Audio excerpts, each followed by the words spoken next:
Ladies and gentlemen, welcome to the show. My name is Matt Morris. We are live right now on Rumble as well as on YouTube at Matt Morris TV.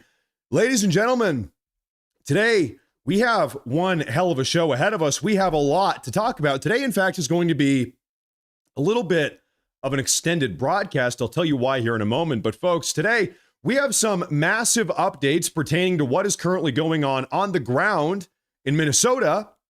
And as a little bit of a spoiler here, Tom Homan is already kicking butt and taking names.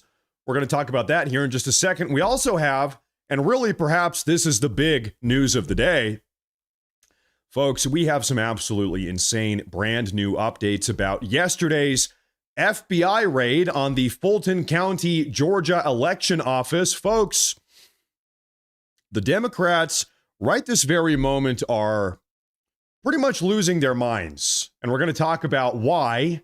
That is one hell of a story. We have a lot to break down insofar as that goes. Also, on top of both of those two big, massive stories, President Trump himself, the big man in charge of the country, is going to be issuing a very mysterious national address at 4:30 p.m. Eastern time. That is 90 minutes from now.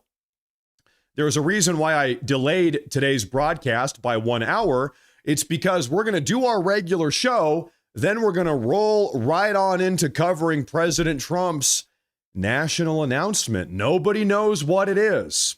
Nobody knows what he's going to say. We don't know. Now, of course, he had a cabinet meeting that lasted about 90 minutes earlier this morning. So we're going to take a look at some of those recap clips, but we have a mysterious surprise national announcement today.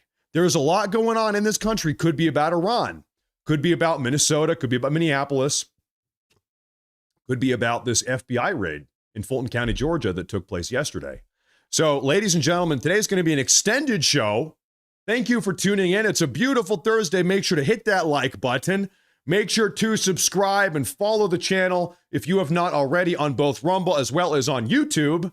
Everyone, thank you for being here. Sincerely, I think the first thing we should do is probably start talking about, let's kick off today's show by talking about Minnesota. Ladies and gentlemen, it seems as if Tom Homan, border czar Tom Homan, former ICE director Tom Homan, who is now on the ground in Minneapolis, seems as if he has come to some sort of new agreement with the Minnesota state officials. Now, Tom Homan held a press conference earlier this morning from Minneapolis, and we have a couple clips we're going to take a look at here. But during this press conference, he announced the details of this kind of new agreement he has struck with Minnesota State. Now, let's go over some of these details. Going forward, Minnesota State, as well as city police across the state, have agreed to respond to 911 phone calls from ICE officers, providing backup and support to those ICE officers if they need it. Now, this is a massive development, cannot be understated, considering that prior to this agreement that has just been made, police across the state, 911 operators, had refused to dispatch police to ICE if they needed backup. In fact, there was a stand-down order prohibiting that from happening. So now ICE has the support they need from local and state police. On top of that, Minnesota state prisons are now going to cooperate with ICE as well, handing over their entire illegal alien criminal population over to ICE so that they can be processed and subsequently deported. That is similarly absolutely massive news. This is what President Trump, this is what we've wanted the entire time. It's like, hey, listen, just work with us. Just work with ICE. Listen, we have federal laws. You got to follow federal law. Cut out these stand-down orders. Let the local police work with ICE. Protect them if they need. Provide backup if they need. Share information if they need. I mean, listen, think about this. Nobody knows better where illegal aliens are in Minneapolis than the Minneapolis police. Nobody's going to have that information more than Minneapolis police or whatever other local police department elsewhere in the country. So now the police across the state are going to be working with ICE per this new agreement. That's massive. And so because of this new agreement, because of these now safer working conditions for ICE, CBP is going to begin slowly pulling out of the state of Minnesota. Keep in mind, CBP was only ever flooded into the state in order to protect ICE from all of these far left mobs, rioters, because the local police was refusing to do so. It was like, well, if when ICE is getting attacked, they try to call 911, nobody answers, nobody's coming to save them, then we've got to send in CBP. That's why CBP was sent in. And so now the dynamic has shifted. We've got access to the prisons. Local police are working with us. 911 is going to provide backup. Local police is going to be sharing intel with ICE now. We saw yesterday afternoon, ICE is now knocking on people's doors. Ladies and gentlemen, I kid you not, look at me here.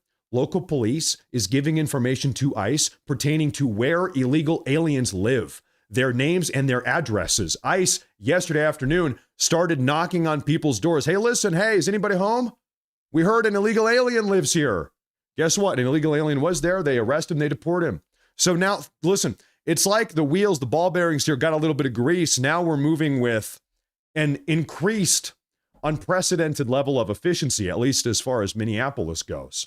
Now, like I said, Tom Homan held a press conference earlier this morning talking about this new relationship, but also he issued a message to all of the far-left radicals across the country that disagree with what ICE has been doing.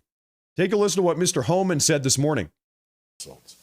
Again, with the agreements we've achieved and following through the agreements, with the rhetoric dropping down, that allows us to pull more agents out once we feel the environment's safer.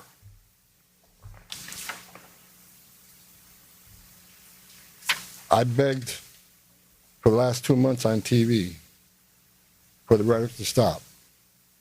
I said in March, if the rhetoric didn't stop, there's going to be bloodshed. And there has been. I wish I wasn't right. I don't want to see anybody die. Not officers, not members of the community, and not the targets of our operations.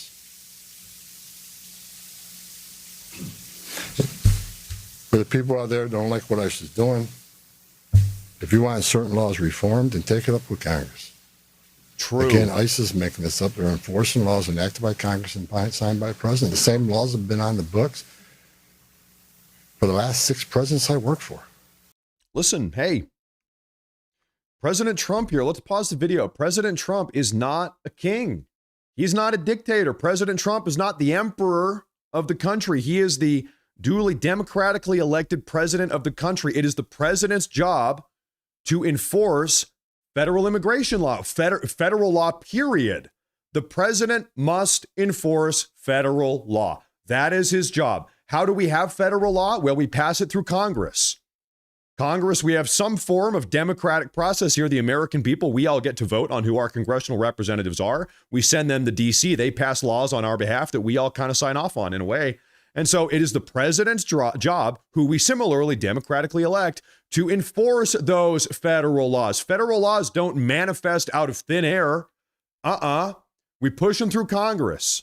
People we vote to go to Washington, D.C., they push them through Congress, our representatives. In fact, I'll say something here.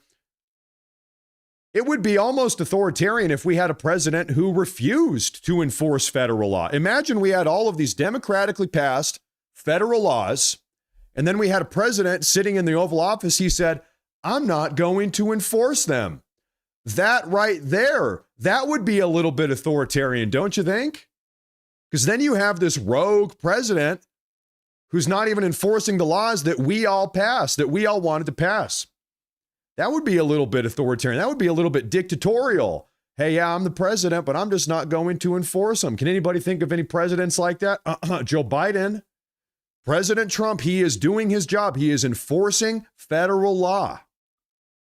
That's it. And so Homan, he says, listen, if you have a problem with this, go call your congressman or vote for a different president. Sorry, you lost the last one. Better luck next time. Go petition your congressional representative. You don't like current federal law? You got to change it. Go change it. Go call your senator. I started with President Reagan and ending with President Trump. Every administration, we enforce the same laws. If you don't like what ICE is doing, instead of protesting this building, go protest Congress. Tell me what changes. That's right. Totally astute. Listen, I love Tom Homan. And by the way, listen, the Democrats, they've got a tough time. The Democrats have a very tough time pushing back on Tom Homan. Why? Because their beloved President Barack Hussein Obama actually honored Tom Homan. He gave him a medal, a trophy. What is it? The Presidential Medal of Freedom is the one he gave him, I believe. He gave him some honor, some presidential, very illustrious presidential honor, because Tom Homan did such a good job during the Obama administration. He said, listen, Homan has been doing this for 40 years. He said, how many, 7 different, 6, 5 presidential administrations, however many he said. Obama said, man, Homan, you did such a good job. Here's an honor for your effort. And so listen, it's going to be tough to push back on this guy. He's got bipartisan support. And he's totally right with what he just said here. Go talk to Congress about it. Now, Tom Homan also said this morning, what is going to be happening to all of these far-left insurrectionists that have been impeding, attacking, harassing, assaulting federal law enforcement officers? Arresting those individuals as well, and to the folks out there in America that voted for this, that want mass deportations because they saw a mass invasion under Joe Biden. What would you say to them? How are we going to get to that point? Well, first of all, about the organization and the funding of the attacks on ICE. I'm not going to answer a lot about that because I'm not going to show our hand, but they'll be held accountable. I'm not going to answer too much about holding these far-left agitators, the organizers, accountable, because I don't want to show my hand. Look at that little grin. Look at the grin he has on his face. Look at that little cheeky grin he has on his face. Listen, it's coming. It's a matter of time. In fact, yesterday we saw 16 far-left radicals get arrested. Federal charges. I think it was 14, maybe 14 of them yesterday. The DOJ made that big post about it on X. We got mugshots almost here. We saw their faces. So they are making arrests, but listen, it's one thing to arrest the grunts, the footmen here. We want to arrest the organizers, the leaders. And so once again, ladies and gentlemen, we know the DOJ, there is an ongoing federal criminal conspiracy investigation ongoing right now into Waltz and Ellison and Fry, and Lord knows who else. A lot of people involved in this Signal chat, I would assume here. And so those are criminal conspiracy charges being brought against these people. They've been allegedly actively working to undermine and impede federal law enforcement officers, colluding, conspiring to do that. But then on top of that, there's also another criminal investigation into all of the fraud. Who knew about the fraud? Who benefited from the fraud? Who maybe knew about it and then turned a blind eye to it? Who signed off on it? Who looked the other way? So listen, ladies and gentlemen, 2026 is going to be a big year, and we're going to be talking about this FBI stuff here in a minute in Georgia. It is going to be a big year. Now, I want to show you something that's been going on. We need national attention on this. Ladies and gentlemen, bear with me here. I want to show you something that happened in New York City about 2.5 weeks ago, January 8th, 3 weeks ago, January 8th. Take a listen to what this group of far-left rioters was shouting at a riot in New York 3 weeks ago.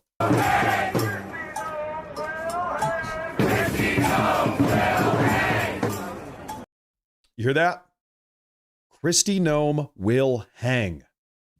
3 weeks ago, they're chanting this. Hundreds of them. Downtown, nothing has been done about it. Kristi Noem is the DHS secretary. She's in charge of the Department of Homeland Security, by the way. ICE and CBP, that's all part of the DHS. They're saying Kristi Noem will hang. This is a lynch mob, is what this is, a lynch mob. They're calling for her to be hung. And then they did it again 2 days ago. 2 days ago. This similarly in New York, a group of far-left rioters breached a hotel that they thought ICE was staying at in New York. In the lobby, they did the same thing.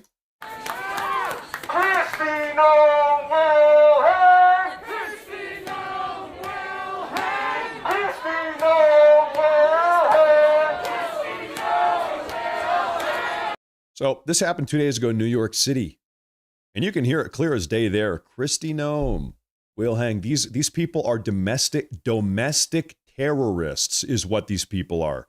We call it a lynch mob. Let's call it really what it is. These people are far left domestic terrorists is what they are. And the reason I show you this as a little bit of a recap is because I saw today, this morning, House Minority Leader, his name is Hakeem Jeffries, Democrat from New York. Those are his constituents you just saw. He said something very curious. Hakeem, there he is, earlier today. You folks have got to see this. It's disgraceful. She's got to go. We are dead serious. She needs to be put on ice permanently. She's got to go. And by the way, she's not the only one. It's disgraceful. So he's talking about Kristi Noem. He's talking about Kristi Noem here. Hakeem Jeffries says she's got to go. She needs to be put on ice permanently. I'm sorry, what did you just say? Ladies and gentlemen, this is a death threat. What is it? What does it mean to put somebody on ice? It means to kill them. That means you're going to kill them. He's saying that she ought to be killed. And keep in mind, it's his New York constituents that have been chanting for the last 3 weeks, that Kristi Noem needs to hang. And you know what's crazy? I'm going to play it one more time. He says this, and then he kind of pauses for maximum impact. Take a listen one more time here. It's disgraceful. She's got to go. We are dead serious. Oh, he's dead serious. Huh. Interesting word choice there, Hakeem. She needs to be put on ice permanently. She's got to go. And he pauses. I'm dead serious. She needs to be put on ice permanently. Pause. Dude, this guy, listen, these people are beyond the pale. These people are insurrectionists. They are violent. He knows what he's doing. We all know this is the exact type of rhetoric that some far left, unhinged psychopath hears. Whoa, my congressional representative, House Minority Speaker, House Minority Leader Hakeem Jeffries, the second highest ranking Democrat in the country right now, he's number 2. Highest ranking Democrat in the country is talking about killing. What do you think it means to put somebody on ice permanently? That's a death threat. Whoa, my representative says we need to kill Kristi Noem. Okay, well, I'm a psychotic left-wing terrorist. I'll do it. I'm going to go do it. And by the way, we have seen these people do this. They tried to kill Trump once. They tried to kill Trump twice. They killed Charlie Kirk. It is this type of rhetoric.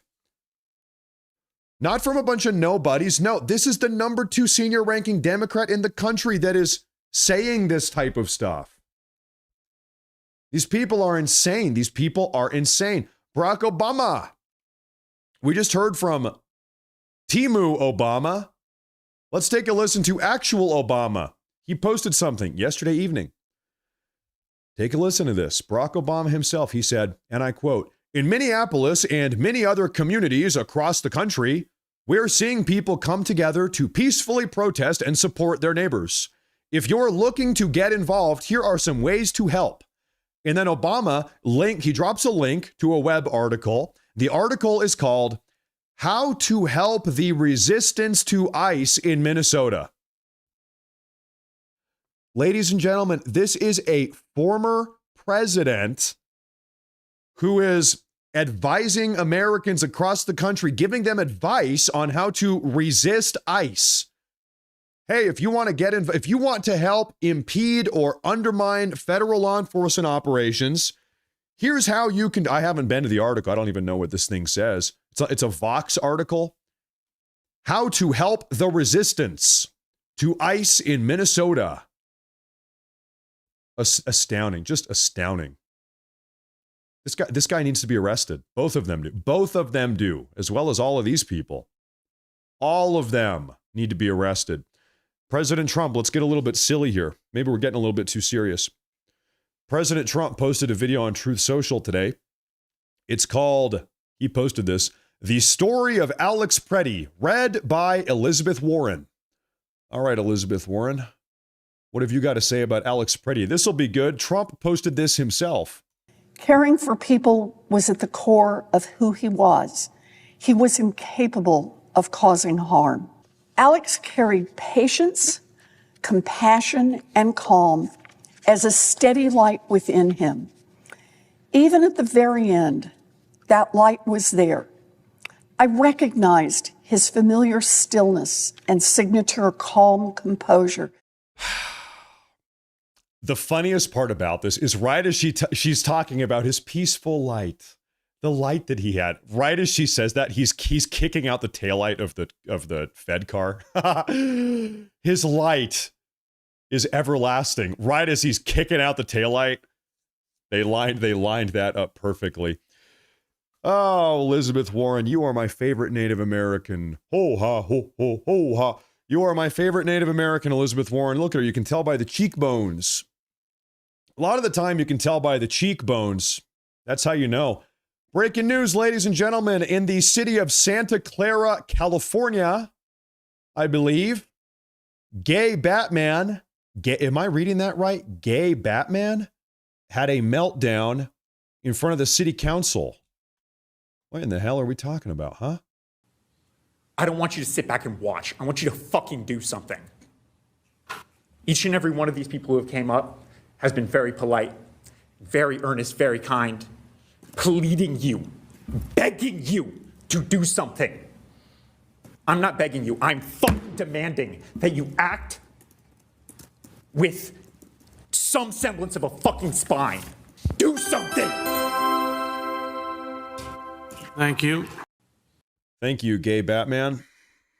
Ladies and gentlemen, a round of applause for gay Batman. There he is. He's pissed off. He's had enough. He's had enough of ICE arresting and deporting illegal alien, rapists and murderers. How dare you? How dare you, ICE officers? How dare you arrest our illegal alien invader, Trende Aragua gang member rapists and human traffickers? How dare you do that, ICE? Shame on you, ICE. Now, ladies and gentlemen, at this point, I think we should go ahead and talk about the big story of the day. I think we should talk about this FBI dynamic here. What do you think about that? Ladies and gentlemen, yesterday afternoon, the FBI conducted a 14-hour-long raid on the Fulton County, Georgia election office and ultimately seized over 700 individual documents, including but not limited to ballots, tabulator tapes, voter rolls, and digital data. In fact, the warrant that the FBI used to conduct this raid, we now know, which was signed off by a magistrate judge, by the way, after being presented with evidence, the warrant itself says that these seized materials constitute, quote, evidence of criminal offenses. So right now, it really makes you wonder what sort of evidence the FBI presented in front of this judge in order to get him to sign off on a warrant like that. Well, we're going to talk about that today. But first, ladies and gentlemen, what I want to do before we really break down all the nitty-gritty details here is show you what members of the left are saying in response to this entire dynamic. Ladies and gentlemen, this is Fulton County, Georgia Democrat Commissioner Mo Ivory, who is absolutely panicking and melting down about yesterday's raid. I want you to take a look at this. Then we're really going to break this entire dynamic apart. Take a listen. Hey everybody, so here's an update. We're at the elections hub right here off Fairburn Road, and they did correct the warrant, and they are now in there getting the documents. 700 boxes of 2020 ballots and accompanying things that go with it, absentee ballots, all the things, all right? So our clerk of Superior Court, Shay Alexander, is in there making a log of everything that they're taking, but this is like all wrong. So we're trying to figure out a legal plan, and we should have one, whether that's an injunction, whether a motion to quash. I mean, whatever it is, we're trying to figure it out right now, because this is an attack on our elections, meant to keep you from trying to go to the polls in November, being too afraid to change what's going on in our nation. So instead of worrying about people dying in Minnesota, here we are at the Fulton County Elections Hub. She's saying this is an attack on our elections. By the way, this is a woman. You can tell with her body language. Listen to how she's talking. She's moving around. This woman is panicking. She is freaking the F out. In fact, by the way, all of them are panicking. We're going to do a comprehensive look over today, but she says this is an attack on our elections. Yeah, actually, this is about securing our elections and shining a light on election fraud, because we all know, everybody with half a brain inside of their skull knows the 2020 election was a little bit off, a little bit fishy. In fact, it was stolen. Now, we also got breaking news yesterday. Who's that right there? Ladies and gentlemen, that is Director of National Intelligence Tulsi Gabbard. Breaking news. Director of National Intelligence Tulsi Gabbard has been seen spotted outside the Fulton County, Georgia election center during the FBI's raid regarding the 2020 election. Now, ladies and gentlemen, put that picture up there on the big screen. Look at that. Ladies and gentlemen, there was only one reason why the Director of National Intelligence, Tulsi Gabbard, would be on the scene at the Fulton County Election Center after it had been raided by the FBI. And that reason is this: they know that foreign interference was involved in the 2020 election. Outside of that, there's really no other reason. It is highly abnormal that the DNI is on the ground, boots on the ground, alongside the FBI in a situation like this. That doesn't normally happen. They have proof of foreign interference. You heard it from me here first. And I'll tell you what, it is no coincidence that this raid on the Fulton County Election Office is taking place less than a month, 25 days, in fact, after Nicolas Maduro was captured by the Trump administration. The Trump administration, they could have blown this guy up. They could have dropped a bomb on his head. Maduro, they didn't do that. They carry out a highly coordinated special ops raid to bring this guy back to the U.S. alive. And now we all know why. Because we all know that in the early 2000s, Hugo Chavez, the prior president of Venezuela, alongside Nicolas Maduro, the similarly previous president of Venezuela, they both of those guys, Maduro and Chavez, created a proprietary election rigging software built on the Smartmatic election voting system. We know that now to be the case. And by the way, something to keep in mind here. You need probable cause in order for a judge to sign off on a search warrant like this, meaning Trump's FBI presented evidence in front of a judge that the 2020 election was either tampered with or outright stolen. The judge then looked at that evidence. Then the judge decided that that evidence was convincing enough to sign off on a search warrant. We're piecing all of this together now, folks. It is looking very bad for the Democrats. The jig is up. They have been caught red-handed with their hand inside of the cookie jar. Now, do we know specifically what that evidence is? Well, we don't know exactly yet, but I think it's fair to say that it has something to do with Maduro. Now, ladies and gentlemen, we also saw earlier this morning, Democrat Senator Mike Warner uploaded a video. This is his official government account. He's having a complete and total meltdown. Take a listen to what he had to say about this entire dynamic. We all know the Trump administration's strategy is throw as much shit on the wall and see what sticks. Well, the nation was still grieving ISIS rogues' actions in Minneapolis. Yesterday, the Trump administration, in a move that should scare the hell out of all of us, went to seize election materials from the 2020 election that Donald Trump lost in Fulton County, Georgia. What does this mean for the fall? And what should particularly concern us is, guess who showed up at this FBI raid? The Director of National Intelligence, Tulsi Gabbard. Tulsi Gabbard has nothing to do with election security. Tulsi Gabbard has even been in charge of dismantling what was called the Foreign Malign Influence Center to try to make sure foreign countries don't interfere in our elections. Didn't work, did it? Huh. Didn't really work that well, did it, huh? This complete Trump loyalist somehow popping up on an FBI raid? What the heck was she doing? We got to stand up and step up against ICE. We also got to stand up and step up to protect our elections coming this year. Now, a couple things here. One of the talking points coming from the far left right now is that, well, the only reason the Trump administration raided this election facility in Fulton County, Georgia, is because they're trying to distract from all the chaos that's currently unfolding in Minnesota. Side note, Minnesota is actually kind of simmering down. We've talked about that a lot on this broadcast.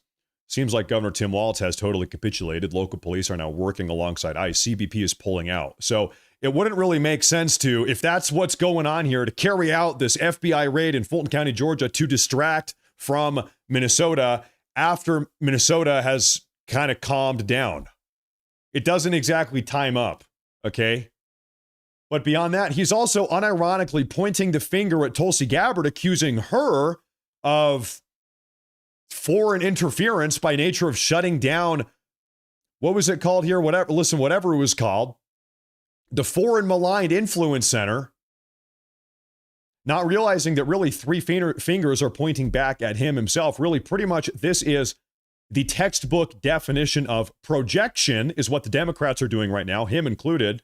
And he's doing it in an attempt to distract from the fact that the Democrats are absolutely cooked. They have been attempting to conceal all of this voter fraud that took place in 2020 for 5 years now and gaslighting all of us every single step of the way. And now that all of it is just starting to come out, Trump is back in the White House. We are shattering the narrative they spent 5 years building. Now they are melting down. They have been caught red-handed, like I said, with their hand in the cookie jar. Now we have a great comprehensive review of this entire ordeal. Take a listen to this. Yeah, when Democrats get caught with their hands in the cookie jar with their blatant crimes, I would say watch out for the riots. We may have Democrat instituted riots later, like they did in Minnesota, Minneapolis, when the Somali pirates got caught stealing billions of dollars in American taxpayer money. Let's talk about that. Do you think that's an option? As you might know, the Minneapolis riots and protests only started in Minneapolis after they had gotten caught $9 billion worth of fraud in the state.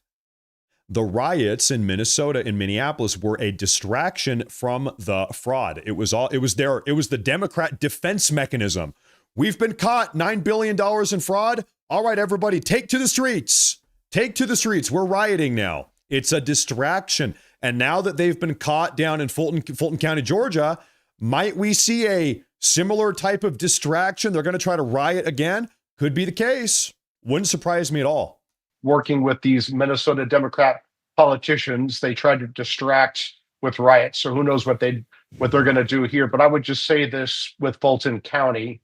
What do they have? 500,000 ballots from the 2020 election that they didn't want to turn over to the Justice Department as part of a lawsuit by the Justice Department. And then you had the FBI go raid and get these documents. It was authorized by a United States magistrate judge to get these voting records from 2020. That's right. What did they have to hide? It's amazing that 2020 was an anomaly, and Democrats squeaked by Joe Biden, who couldn't get out of his home and couldn't fill his COVID circles in 2020, somehow squeaked by in Georgia. And they don't want to turn over the evidence, and they say it's voter intimidation. How the hell is it voter intimidation to turn over ballots from 2020 that aren't tied to the voters? They are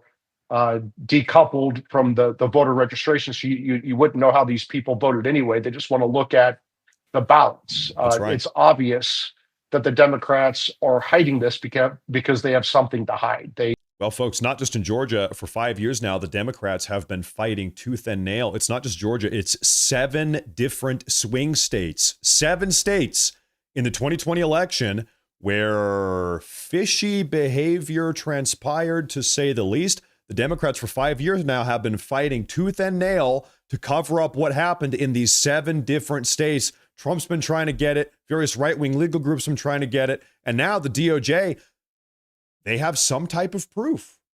The FBI, Trump's DOJ, they must have some type of proof that there was criminal wrongdoing, tampering, who knows what. And we know that because they got a warrant. In order for them to have gotten this warrant, they must have presented something. They must have put something in front of that judge for that judge to sign off on the warrant. And by the way, whatever they put in front of that judge, it must have been convincing. You got to have proof to get the warrant in the first place. And they got it. And now they've seized 700 individual, boxes or documents or whatever, all of it. Listen, it's coming out. And once again, the timing is a little bit conspicuous. 25 days after Maduro was apprehended. What's going on here? Now, ladies and gentlemen, there's something I want to show you. Some of you might recognize these two beautiful, handsome individuals here. Ladies and gentlemen, this is Associate Deputy Director of the DOJ, Ed Martin, alongside, who's that? Sidney Powell. Ed Martin posted this photo on X this morning. He said, "Good morning, America. How are you doing? How are you?" He posted this January 29th, 2026, this morning. That's a little bit weird. That timing is a little bit weird. Why do you think the Associate Deputy Director of the DOJ, Ed Martin, might be posting a photo alongside Sidney Powell this morning of all mornings? And then, by the way, Sidney Powell herself, she comes on out here and she says, "Good morning indeed. Indeed, it is a good morning." Now, ladies and gentlemen, Sidney Powell was perhaps one of the first, or perhaps the very first person to blow the whistle on Dominion voter machine fraud in the 2020 election. And the Democrats put her through hell. She's been blowing a whistle on Democrat Dominion voting machine fraud for 5 years. She was one of Trump's greatest allies. Following the outcome of the 2020 election, she was right. She had Trump's back, saying this election was fraudulent, blowing a whistle on Dominion. In fact, she was also former NSA director Mike Flynn's attorney. She used to work for Mike Flynn. They're good friends. And so now one of the key head honchos in the DOJ, after yesterday's raid, is posting a photo with her. She's reposting it. Gets even crazier. Emerald Robinson, yesterday morning, who's an independent journalist. She's a former White House correspondent. She broke the news yesterday. It says, breaking news, former Dominion voting machine executive Eric Coomer has admitted to working with foreign actors in the 2020 election. We know this because court records just got released and made public. Are we all starting to connect the dots here? Maduro gets apprehended. Maduro is in charge of the Smartmatic voter fraud going back to 2003 under Hugo Chavez's presidency in Venezuela. It's Venezuelan proprietary election rigging software. Maduro gets apprehended 25 days ago. Yesterday, we have the FBI raid in Fulton County, Georgia, apprehending over 700 pieces of documentation. They had to get a warrant. The warrant, they must have had proof to put in front of the judge. Ed Martin, working at the DOJ, posted a picture with Sidney Powell this morning. Sidney Powell says, "Yep, that's right. It's all wink, wink." DNI, Director of National Intelligence, Tulsi Gabbard, is on the scene. That's a little bit curious. Wonder why that is. Emerald Robinson, now we've got the confirmation. Eric Coomer, former Dominion voting machine executive, was working with foreign actors. We've got more information. On January 3rd, there he is right there. On January 3rd, Eric Coomer of Dominion Voting Machines admitted in court that he allowed foreign nationals, including, but not limited to, including Serbian employees, Serbians, to access the Dominion voting machines remotely in the 2020 election. Per court documentation, this contradicts his original claim that such access was impossible. He originally said this was impossible. As we now know, he oversaw it. He signed off on it. Now yesterday, January 28th, the FBI has raided the Fulton County Elections Office and has seized all of their 2020 election data. Ladies and gentlemen, absolutely astounding. Now, I want to tell you something here about these Serbians. These foreign nationals from Serbia were actually none other than employees of Dominion Voting Systems. Dominion had offices in Belgrade, capital of Serbia. He gave them access to the 2020 voting machines per court documentation that has now been released. Flashback, everyone, to the year 2020, November 12th, 2020, just a couple days after the election. President Trump himself, he posted on Twitter, he said, report, Dominion deleted 2.7 million Trump votes nationwide. Data analysis finds 221,000 Pennsylvania votes switched from Trump to Biden. 941,000 Trump votes deleted. States using Dominion voting systems switched 435,000 votes from Trump to Biden. Trump posted this 5 years ago, over 5 years ago. Ladies and gentlemen, I think Trump was right. It seems like we all know that Trump was right. All the information is coming out. It is all getting exposed. We have been gaslit by the Democrats for 5 years. No, this didn't happen. No, stop asking questions. I think Trump was right here. Now, ladies and gentlemen, if the Trump administration is able to prove that the 2020 election was stolen in Georgia, then they will be most certainly able to prove that the election was similarly stolen in other states as well. So as it would seem, Georgia is effectively set up right now to be the first domino in a very long series of dominoes, soon to come crashing down, ultimately, dare I say, overturning the outcome of the 2020 presidential election. So once all of this information is out, and it seems like it's coming out, what happens when we can definitively, concretely prove that Joe Biden was an unelected, illegitimate president for 4 years? What happens then? Well, let's be honest, of course, this is totally unprecedented. We are sailing into uncharted waters here, ladies and gentlemen, to say the least. This has never happened before. But there's a couple ideas. Perhaps every single one of Joe Biden's presidential pardons is going to get undone. All over 8,000 of them. 8,000 of them. Those might be tossed out. Those never happened. You got to be president to issue a presidential pardon. As it would turn out, you weren't president. Folks, as things, just think about this.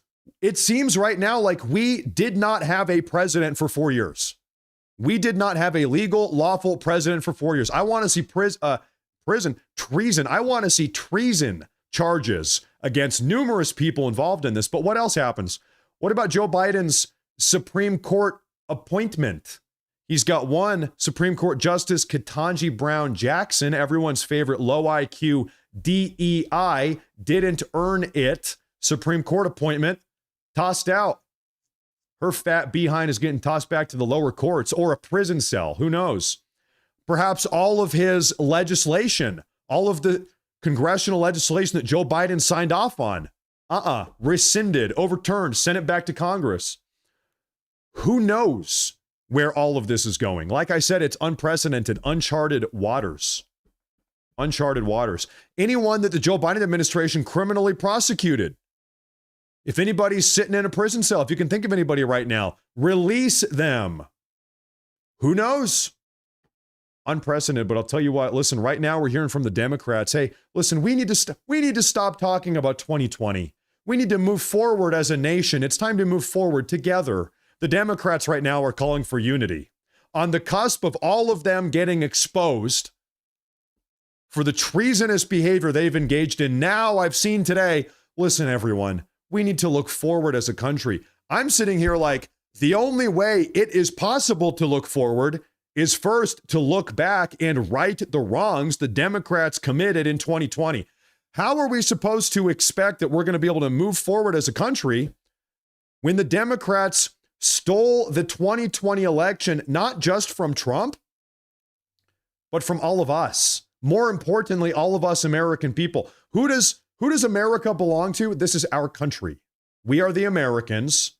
America belongs to us, the Americans, the voters. We had a vote and they said, we're going to toss it out. We're doing our own thing. We're inserting Joe Biden and his entire corrupt administration. We got to correct the record. We cannot let that stand. Absolutely not. And of course, I need to kind of hold myself accountable here. Everybody's using this phrase election fraud. I think I've used it probably 10 times in the last 10 minutes. We're not even really talking about election fraud. Of course it is. But what we are really talking about, ladies and gentlemen, is a coup. The Democrats attempted to pull off a coup to subvert and deny President Trump of his victory. And also all of us, they attempted to deny all of us the right to determine who gets to be our leader. Every 4 years, we have a national referendum. We, the American people, get to decide who gets to lead the country. The Democrats, they said, no, you don't. No, you don't. We get to decide who runs the country. They said, we, the Democrats, the Democrat corrupt establishment, the American people are no longer necessary. We don't need you guys.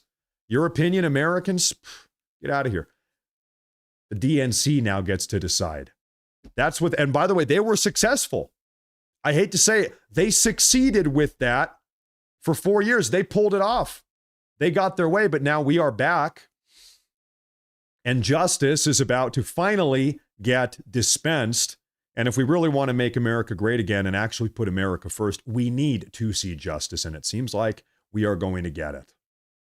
Now, ladies and gentlemen, what I would like to do now real quick is take a look at some super chats. We have more news to go through. And like I said, President Trump is going to be coming on out and speaking.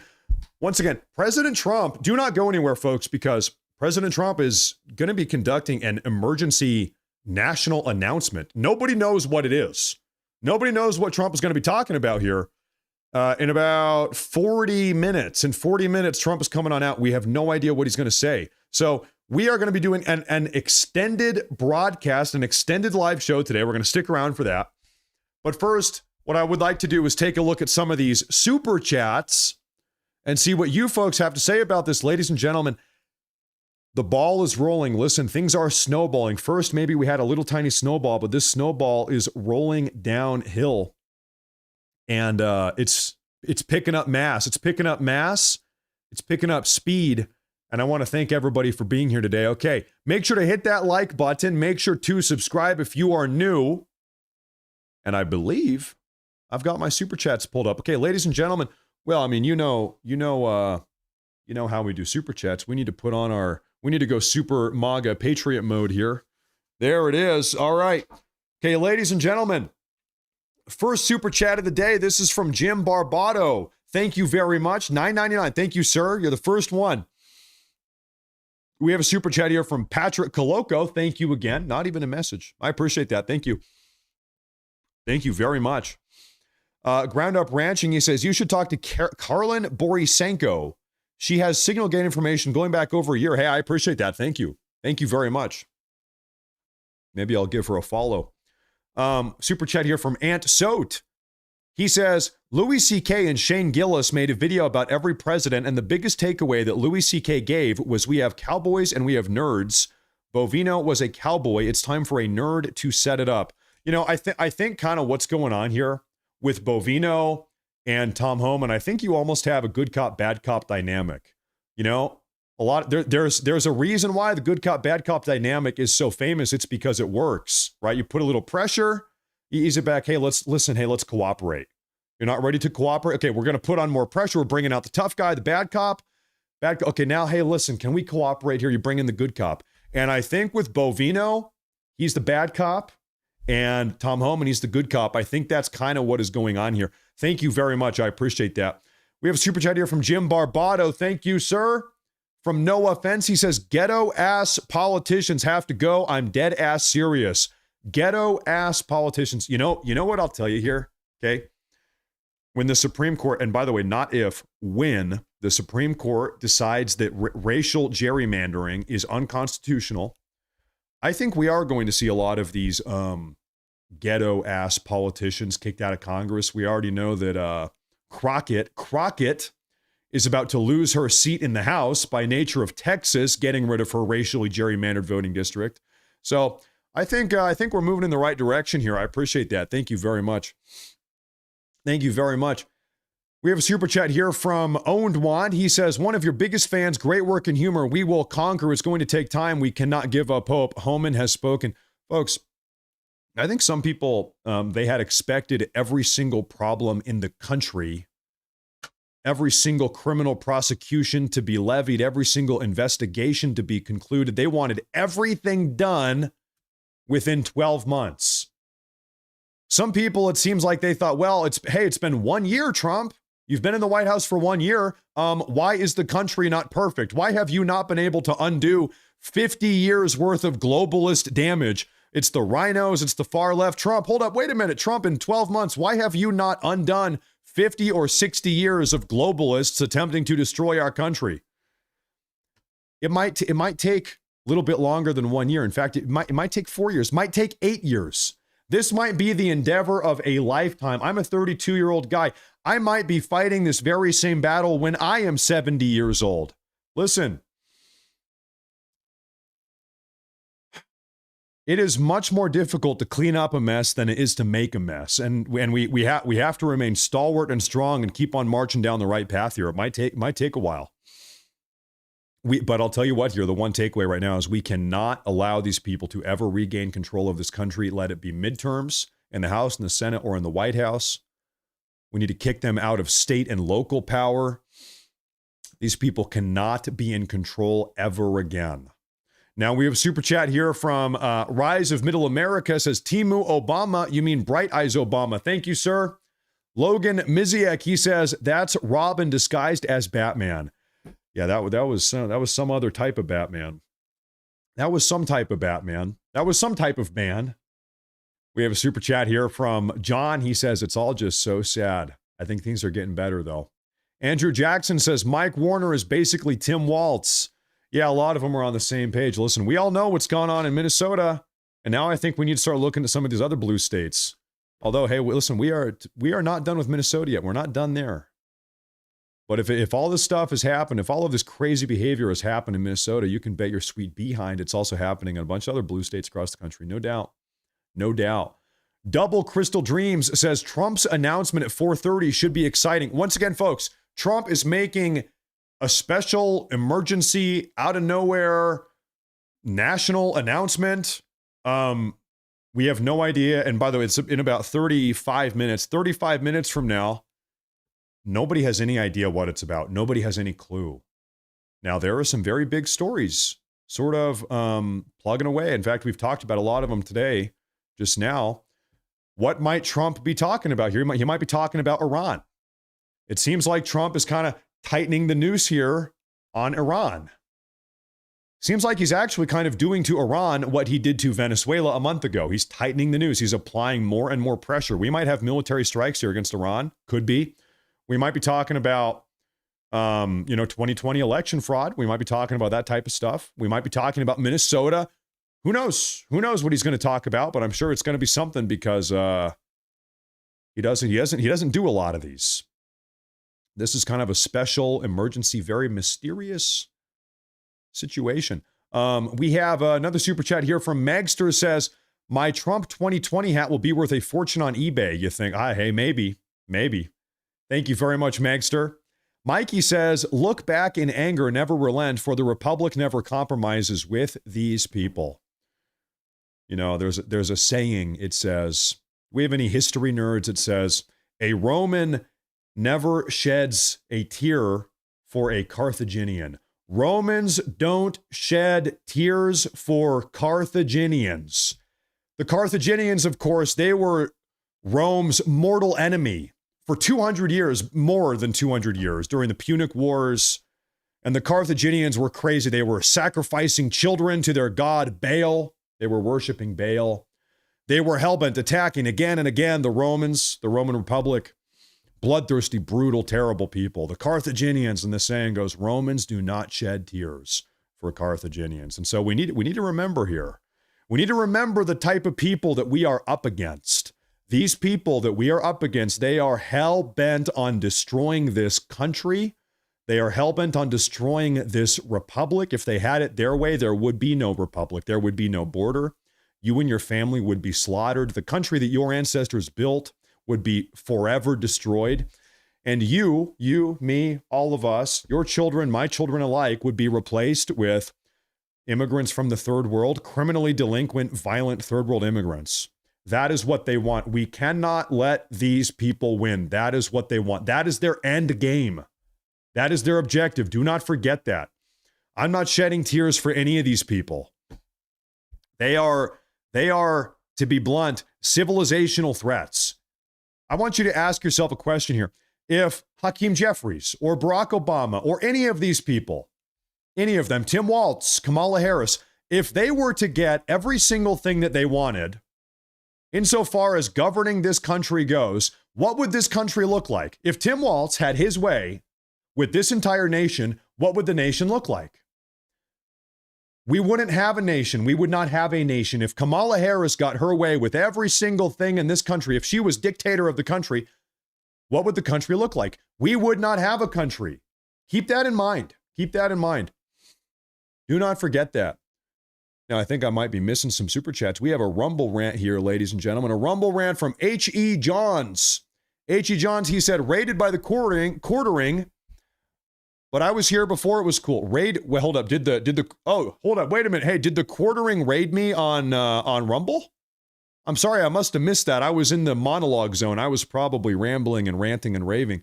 Hey, if the quartering raided me on Rumble, I appreciate that. I'm sorry I missed that. Shout out the quartering.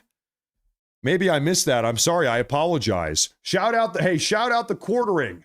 I'm sorry I missed that. I feel terrible. I feel like a total dickhead right now. Sorry. Well, hey, thank you. Welcome on over. Welcome on over. I get in the zone sometimes and I'm dialed in. I apologize.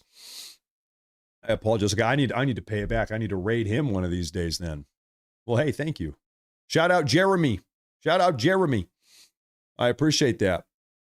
No, thank you for letting me know also. Thank you very much. I feel terrible. I feel so guilty. Right now, folks, we are waiting. In fact, you know what? Can you folks stand by here for a minute? Hold on. I want to, while I am talking and ranting and raving, one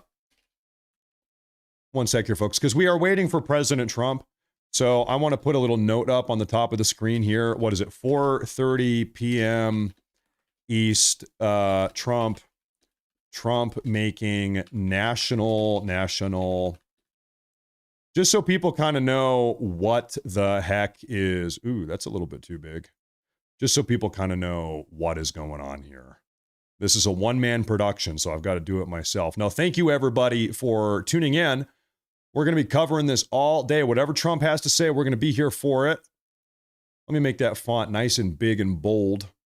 And I think I can probably do that too. Oh, now we're back in business. There we go. It's looking good. Okay, everyone. Thank you very much. Thank you very much. Everybody's talking about Baal. Everybody's talking about Baal these days. Fun historical fact. You guys have probably heard of Hannibal. Hannibal was a Carthaginian general who actually almost conquered Rome. They say he actually. This is a crazy historical fact. Hannibal was a Carthaginian general, and he raided for 12 years the entire Italian peninsula. He actually marched African war elephants up through Spain, over the Alps, down into the Italian peninsula. Can you imagine being a Roman and you see Hannibal and you look up in the mountains and you see Hannibal and his army and thousands of African war elephants marching down the mountains? Yeah, we're screwed. It's over. We're about to have a very bad time. These guys were crazy. And then the reason I bring this up is because Hannibal's name, Hannibal, it means man who worshipped Baal. He was a Baal worshiper. Hannibal, that was his name. Anyway, okay, super chats while we're waiting for President Trump here. David Guagamela. Hey, thank you. That's a massive super chat over here on YouTube. Thank you. Thank you very much. I appreciate that a lot. Thank you very much. Thank you very much, sir. Thank you very much. That's a big one. We are on standby for President Trump right now. Monique Neal says, Mangione escaped. Huh? Luigi Mangione escaped prison? Okay, well, just because that is such an insane thing you just said, I have to fact check that. What are you talking about? There's no way. I had a super chat that just said Luigi Mangione just escaped prison. No disrespect here, but I don't believe you. A Minnesota man, hold up. Okay, breaking news as of 48 minutes ago. A Minnesota man named Mark Anderson has just been arrested for attempting to bust Luigi Mangione out of prison by posing as an FBI agent. What? A Minnesota man attempted to impersonate an FBI agent to break Luigi Mangione out of prison. He failed. It was an attempt, a failed attempt, but they tried it. Wow. These Minnesota leftists feel empowered by Waltz supporting people who are de-arresting illegals, so now they're trying to bust out murderers from jail as well. Oh, the Minnesota man got charged. Minnesota man charged for posing as FBI agent to free Luigi Mangione. What in the hell is going on? This country. You know, we saw Gay Batman here a minute ago. Can I pull up Gay Batman? Where did Gay Batman go? There he is. Listen, our country is becoming like a comic book of Batman or something. We have Arkham Asylum, we have P. Diddy, Jeffrey Epstein, Luigi Mangione. I don't know who else is in there. Sam Bankman-Fried, all of them are in the same prison. It's like Arkham Asylum. They're putting all these crazy people in the same place. And then we have Gay Batman. I don't want you to sit back and watch. I want you to fucking do something. Each and every one of these people who have came up has been very polite, very earnest, very kind, pleading you, begging you to do something. I'm not begging you. I'm fucking demanding that you act with some semblance of a fucking spine. Do something. I think Christian Bale did it better. Christian Bale was a way better Batman than this gay dude. Than this guy. Ladies and gentlemen, we also have a report here. Look at this. It says, this giant ICE army the Trump administration is building this year is also likely to be at polling places during the midterms in heavily Democratic precincts with the excuse that they're going to be looking for illegal aliens trying to vote. Good. Awesome. Awesome. That's awesome. We're gonna be patrolling voting booths with ICE agents apprehending illegal aliens as they're trying to vote illegally. Yeah, that's what I voted for. Let's go. We have I believe this is a Democrat Senator Warner was having a meltdown about this earlier today. Listen up. And one of the things that I think we need to make sure that is included in any kind of ICE reform is we don't want these roving patrols of ICE agents suddenly showing up at polling stations during primaries or general elections. We may have a major vote in Virginia about redistricting. That's got to be a reform as well. The level of intimidation that the feds could bring on voters all across the country. Hold up, wait a minute. Why would you be intimidated by an ICE officer unless you are an illegal alien? I saw an ICE officer about a month ago. I wasn't intimidated. I wasn't scared at all. I said, listen, hey, dude. Hey, listen, man, thank you. I said, good luck. Good luck. Hey, catch them all. Hey, you got to get all of them. I said, let's go. Double time. That's what I said to him. I wasn't intimidated at all. I think the only person that would be intimidated by an ICE officer is somebody who's in the country illegally. Now, ladies and gentlemen, I want to shine a light on something absolutely idiotic, incompetent, 10 out of 10 moronic that is going on. There is a brand new far left narrative, propaganda. I'm even going to call it a psyop that is getting pushed by the far radical left. I want to explain to you what it is. This is Hassan Piker, Hassan Piker. You probably know him. He's a communist, Antifa supporting left-wing radical streamer over on Twitch. You probably know him. The narrative that the far left is trying to push right now is that ICE is in some way supported to Zionism, to Israel, and that if you support ICE and ICE deportations, then you are also necessarily in support of like extreme Zionism or something. And the reason why the far left is pushing this narrative is because they know that maybe Israel is not so popular with people that are on the far right. So Israel is not maybe the most popular with people on the far right. The far right also really supports ICE. And so the far left is saying, hold up, wait a minute. If we can drive a wedge, we can drive a wedge here. We can try to say that ICE equals Zionism in order to try to turn the far right away from ICE. We're going to try to psyop or mentally manipulate or deceive the far right into no longer supporting deportations. This is actually what they're trying to do right now. I just want to shine a light on this because this is like, out of all the psyops I have ever seen in my life, this is probably the single stupidest, most incompetent psyop I've ever seen. So just be on the lookout. I'm spreading awareness. Public service announcement. This is completely stupid and ridiculous. Now, we got a message from Ted Cruz about the filibuster here today and the SAVE Act, which would impose national voter ID laws across the country.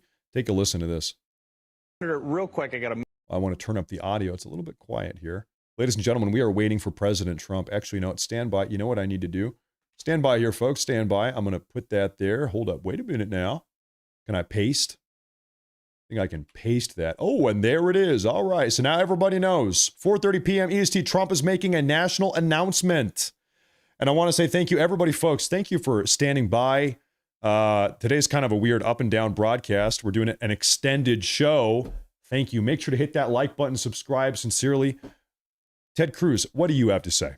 Minute left here. The SAVE Act. There's a lot of Republicans that have been like, hey, maybe I should vote for this, but they're not voting. We have universal Republican control right now and less than 8 months left to the midterms. Why isn't this getting passed? Look, I agree. I'm an original sponsor of the SAVE Act. I'm a passionate advocate of the SAVE Act. I think we ought to pass it. I think we ought to put it on the Senate floor. And I think we ought to use every bit of leverage to pressure the Democrats. We ought to force them to do a talking filibuster and make them talk till they collapse. Now, I'll tell you something here. To be fair, about nuking the filibuster rule here in the Senate, I actually don't know. I'd have to double check. I don't know where Ted Cruz stands on that, if he's looking to nuke the filibuster or not. I got to double check. I will tell you something here, though. I'm a little bit radical right now.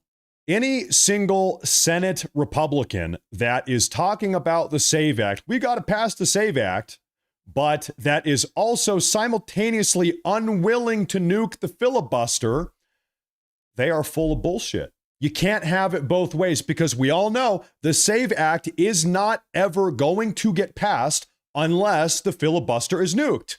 So I'm seeing some of these rhinos in the Senate. They're out here. They're trying to have it both ways. They're saying, yeah, I love the SAVE Act. We got to pass that SAVE Act. We got to shut down voter fraud. We love it. But then also, they're not willing to nuke the filibuster. They're trying to have it both ways. Bullshit. We got to call bullshit on that.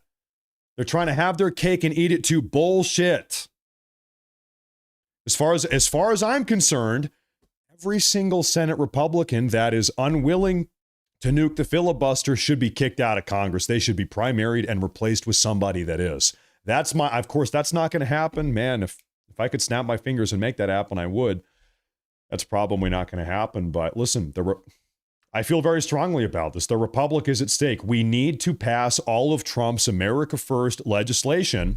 We need to congressionally codify it because if we don't, it's only a matter of time before the Democrats regain control of the House and the Senate and the White House. Could be 3 years, could be 7 years, could be 11 years. I don't know how long it's going to be until it happens, but at some point they will. And when they do, the Democrats, when they do regain control of the country, they're going to rip this country apart. They're going to shred this country. They're going to wipe their behind with the Constitution. God forbid. We have a chance now to stop that from happening. In order to do that, we have to nuke the filibuster. We got to pass the SAVE Act and various other great America First articles of legislation. But we have some senators that are seemingly unwilling to do it. Now, am I missing any super chats here? Let me take a look at super chats. Real quick, before I start talking super chats, let me pull up the official White House broadcast. Stand by here, folks, just so we don't miss anything here. Okay. Trump is going to come on out in about 20 minutes. We have, pull this up. We have a beautiful image, actually a live feed of the White House beautiful snowy day in Washington, D.C. All right, ladies and gentlemen, we are on standby. Let me take a look at some super chats here, folks.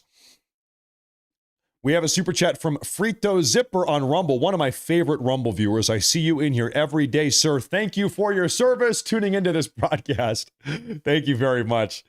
He says, Sleepy Joe was elected by the Electoral College legitimately. Still, the electorates need to remember next election how the Democrats lied about the 2020 results and vote Republican Congress. I'm going to tell you something here.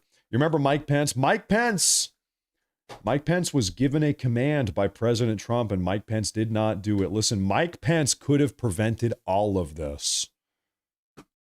The illegal alien invasion, all of this terrible legislation the Democrats passed, all of their weaponization of the Justice Department, the FBI. They were able to approve 235 far-left radically progressive judges across the country during the Biden administration. Pence could have stopped all of this. Pence, listen, everybody already hates that guy, but I'm telling you what, if the Trump DOJ, the Trump FBI, if they are actually able to come out and prove to not just the country, but the entire world that the 2020 election was in fact stolen, we have the proof, here it is, here's the evidence, Pence is going to go down as one of the biggest traitors in all of American history. At a minimum, one of the biggest idiots in all of American history. 100%. Judas Pence, and in some ways. We have a Rumble super chat here from Joe Camel. He says, Carolyn Bosanka is a horrible, nasty... Okay, listen, whatever you think about some other content creator, that's fine. I have no idea. I don't even know who she is. I hate to say it. I don't know. Maybe I love to say it. I don't know who she is. So I'll look in, because somebody said she's great. Somebody said she's bad. I have no idea. I do not know anything about that. I don't know anything about that, but I try to keep my nose out of all of this drama, this broadcaster streamer drama. I try to avoid it. So there's that. There's my 2 cents. We have a super chat here from Bubba.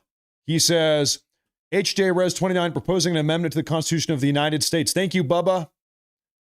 4 Golf Omega Delta says, Trump national announcement, free bananas and free rice. Trump is about to announce free bananas and free rice for every single American in the country.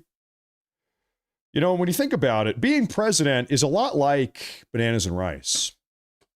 When I look at my live chat here in Rumble and YouTube, I'm reminded of bananas and rice.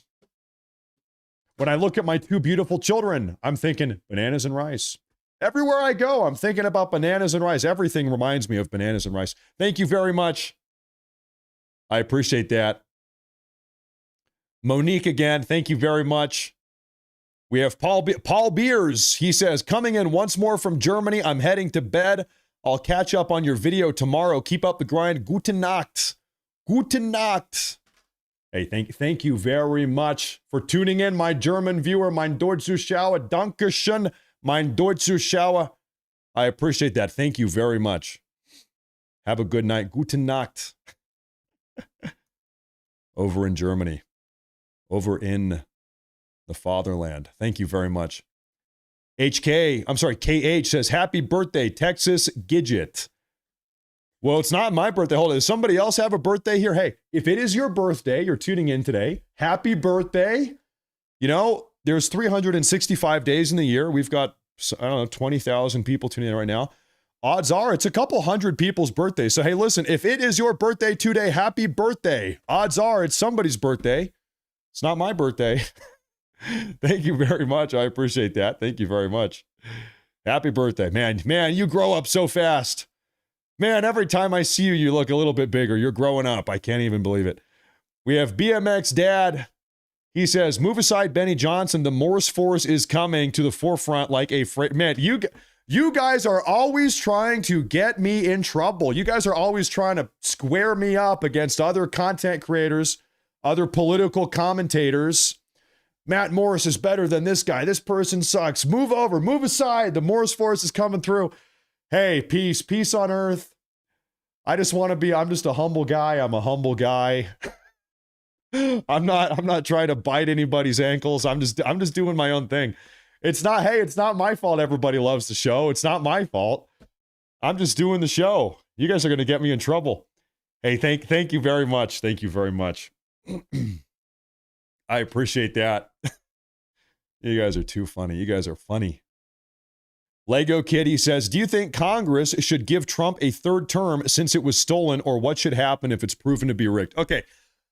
I am going to give you guys maybe some bad news.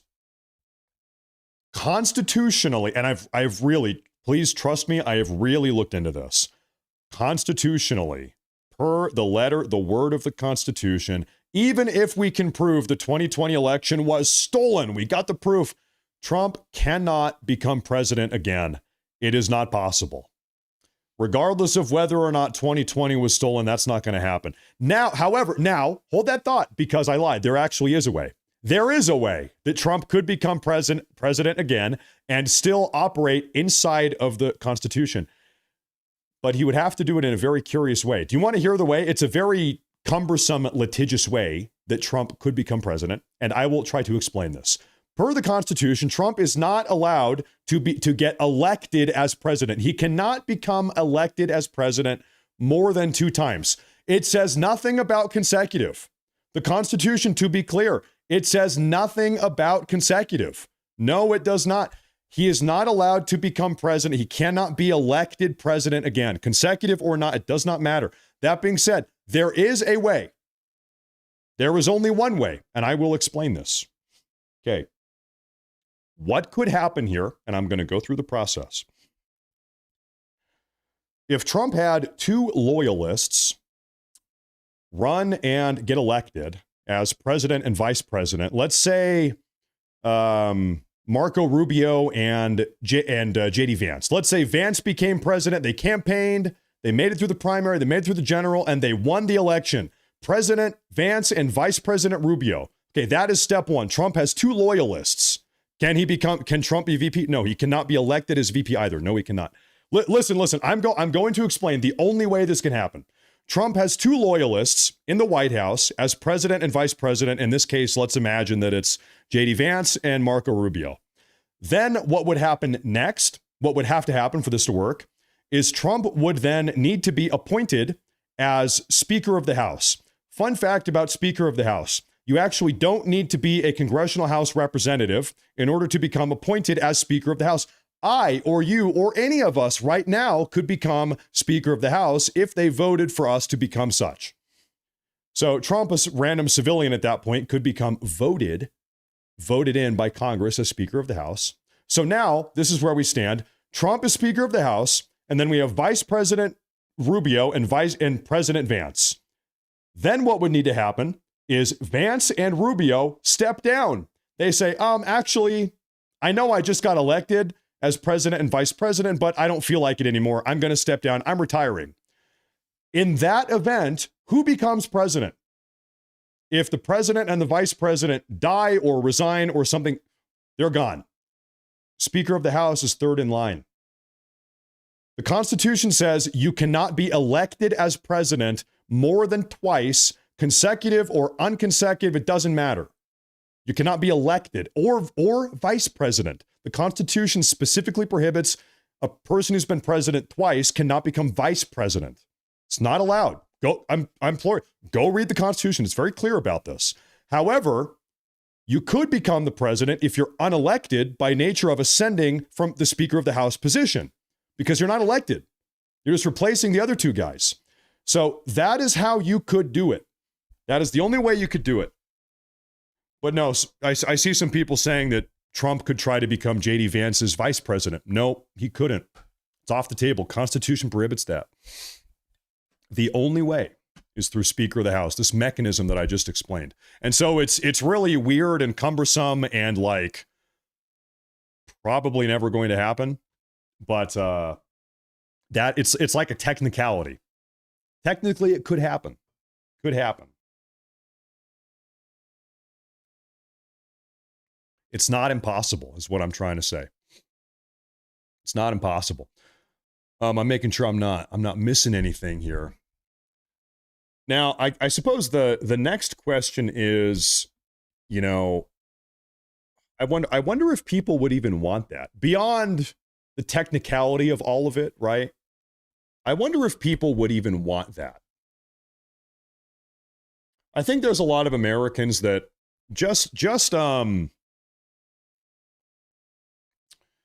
I think a lot of Americans, they would want to kind of respect the intention of the rule, right? That's kind of what I think. And so I think a lot of people actually wouldn't be on board with circumventing it in a weird kind of way. Amendment about not becoming... hold up here. Just because I have some... we've got a minute here. We're waiting for Trump, and I've got some people arguing with me. I'm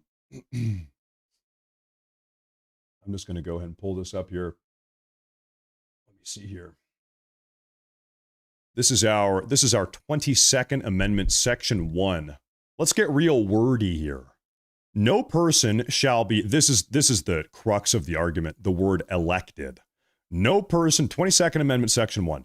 No person shall be elected to the office of the president more than twice, and no person who has held the office of president or acted as president for more than 2 years of a term to which some other person was elected president shall be elected to the office of the president more than once. This means someone can serve a maximum of 2 elected full terms, 8 years in total. If someone ascends to the presidency, e.g. as vice president succeeding a president who dies or resigns, and serves more than 2 years of that partial term, they can only be elected once more. That makes sense. If they serve 2 years or less of a partial term, they can still be elected twice afterwards. So you could have a situation. Can I get terrible here for a second? If Trump were to pass away in the next 10 months, and then J.D. Vance were to become president, and he would be president for 2 years, for the final 2 years of Trump's term, J.D. Vance could then still go on to run and be president for another 8 years after that. That means in accordance with Section 1 of the 22nd Amendment, you could be president for 10 years, constitutionally, 10 years. If you're a VP, you get 2 at the second half of another guy's, and then you do 8 years after that. You could do that, but that's not the dynamic that Trump is in right now. God forbid that is ever the case, though. God forbid. Anyway, that's that. That's what it is. That's what it is. We have a big super chat here from Christopher Laerty. He says, "Hey, Matt, I could make him president. Hey, Matt, they could make him president if it was stolen from him." I don't think so. Listen, I hate to say it. I do not think so. Trump, even if the 2020 election is proven to be stolen, Trump has already successfully had 8 years. He has won election twice. So whether or not 2020 is proven to be fraudulent, and I think it will be, and I think it is, it does not seem in accordance with the 22nd Amendment that will matter insofar as Trump having a third term. I hate to say it, but I do not think that matters. I love your brother, but I do not think that matters insofar as that goes. Don't think so. Now, while we are waiting for President Trump to come on out here 3 times, yeah, there you go. Now, we are waiting for President Trump to come on out here. I'm going to scan around for some updates. I'm sure that we've got some breaking news hot off the press here, ladies and gentlemen. In fact, you know what? Why don't we do something a little bit crazy here? I'm going to pull up Cam Higby's Twitter page. Cam Higby has been releasing new information about all of this Signal Gate, Signal Chat fiasco that's been unfolding here. Take a look at this.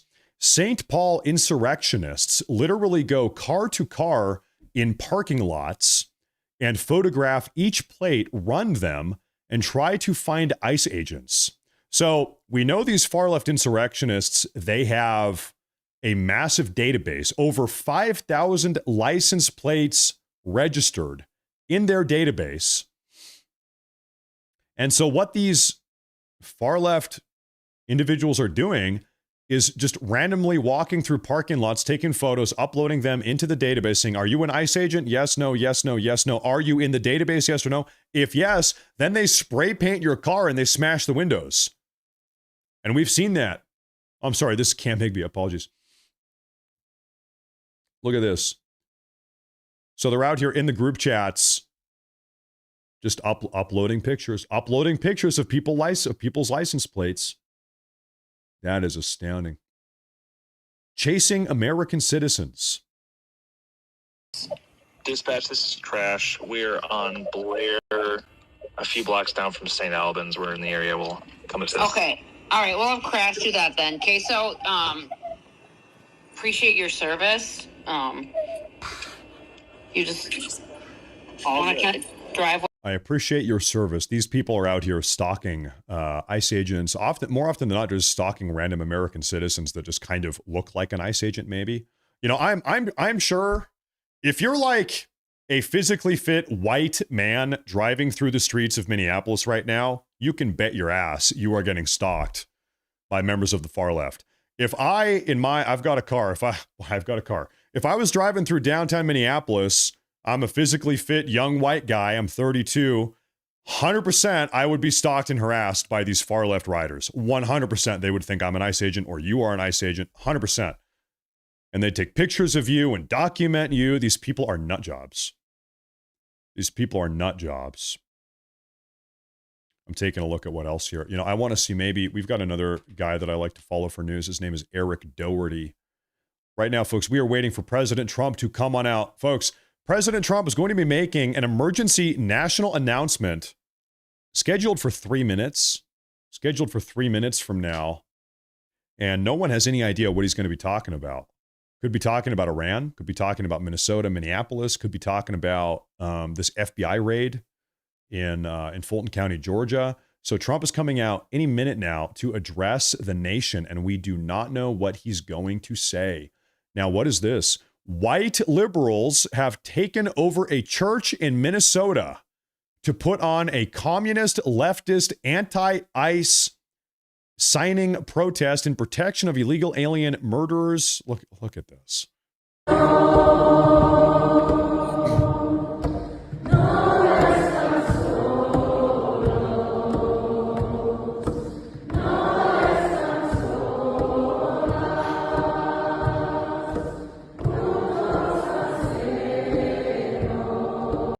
I think they are singing in Spanish. I'm trying to hear what are they saying? I think this is in Spanish.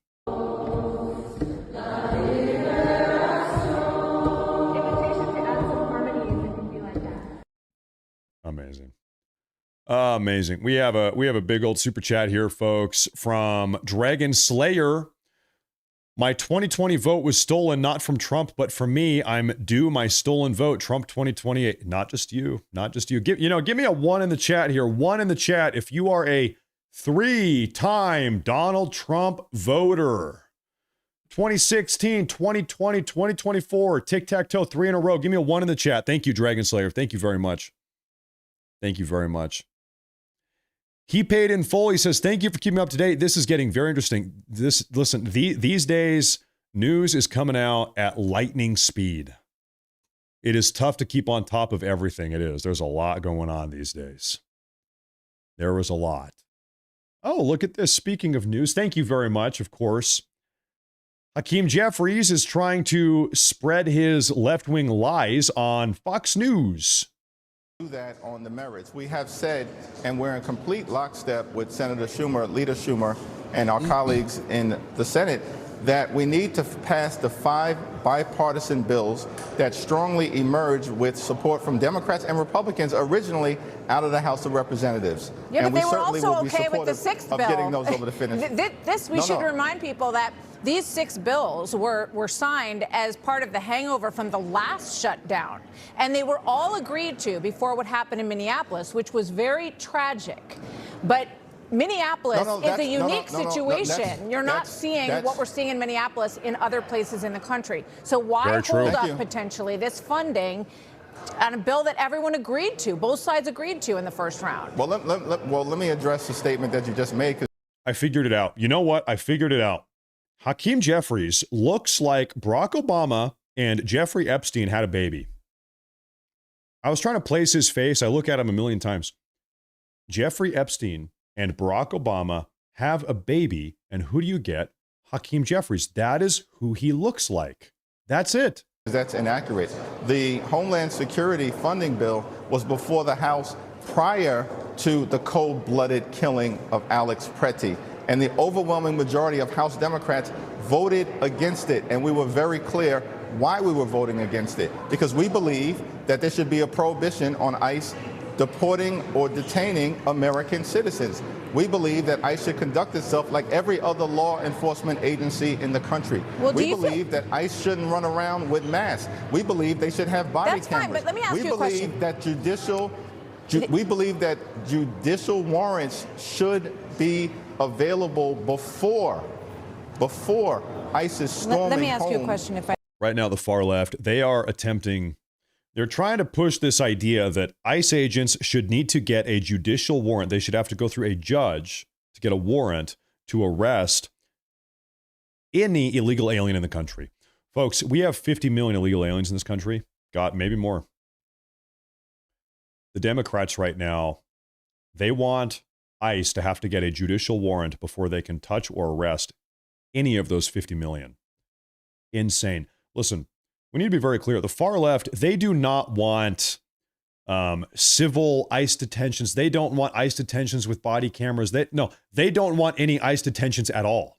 They want to create so many hoops and hurdles that ICE has to go through before they can deport anyone that they're never going to be able to deport anyone at all ever. That is what they want. That is their dream. They want to, really the term is red tape.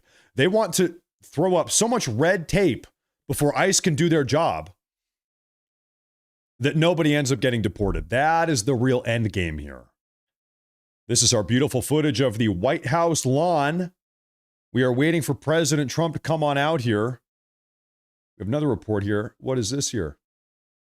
Oh, Senate Republicans just emerged from a closed-door meeting to avert a government shutdown and are optimistic about a deal with the Democrats. Well, keep in mind, listen, this $10 billion DHS funding bill that the Democrats are digging their heels in, they don't want to vote for it.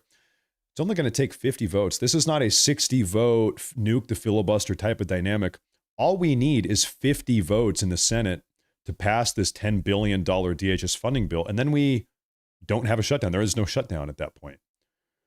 And so, maybe the Democrats actually don't even have the capacity to hold the country hostage this time. They might not even have the capacity to do so. So the latest is that we're getting word that Senate Republicans have emerged from a closed-door meeting. And when they emerged from that meeting, they sounded optimistic about a potential deal to address the government funding fight. The deal may involve passing 5 appropriations bills out of the 6th, and then a short-term funding patch for DHS so that the government can stay open while the negotiations over DHS and the way that it does its duties, those talks could continue. So with that, let's bring in House Minority Leader Hakeem Jeffries. And there's where we have Hakeem Jeffries. Now, we also got news not too long ago, folks. We are waiting for President Trump. He's coming on out here very soon. From Representative Anna Paulina Luna about forcing the Senate to vote on the SAVE Act. Now, I will say real quick, there is some value on forcing a vote on the SAVE Act, even if we are not ready to nuke the filibuster. And the value is this: you know who are your enemies and who are your allies, right? If we force a vote on the SAVE Act, it's like a test vote. We know it's not going to pass. We know because we would need 60 votes. The filibuster is still intact. Okay. At a minimum, however, we know how many Democrats we have voting for this thing. Probably none. Maybe a guy like Fetterman would vote on it. I don't know. And then we also know how many Republicans are not going to vote for it. Who knows? I don't know. Maybe a Rand Paul, maybe a Murkowski. I don't know. Maybe we have some rhinos that are not looking to vote for this thing. And then the country knows, okay, listen, maybe we need to replace these people. Maybe some of these people need to be replaced here. But Anna Paulina Luna, what do you have to say? bills have to come back to the House. And so I've actually formed an alliance with a handful of other Republican members that will refuse to vote on any legislation to send it over to the Senate unless there's something specifically placed in it in something called a rule that would prevent the Senate from stripping out the SAVE Act. So it would force them, if they choose to shut down the government, when they choose to reopen it, they will have to also then to simultaneously vote on the SAVE Act, which would basically save our country with election integrity. So we can play this game of chicken, but I do have a handful of Republicans that will stand with me very strong and ensure that this is done on behalf of the American people. So we're here to deliver.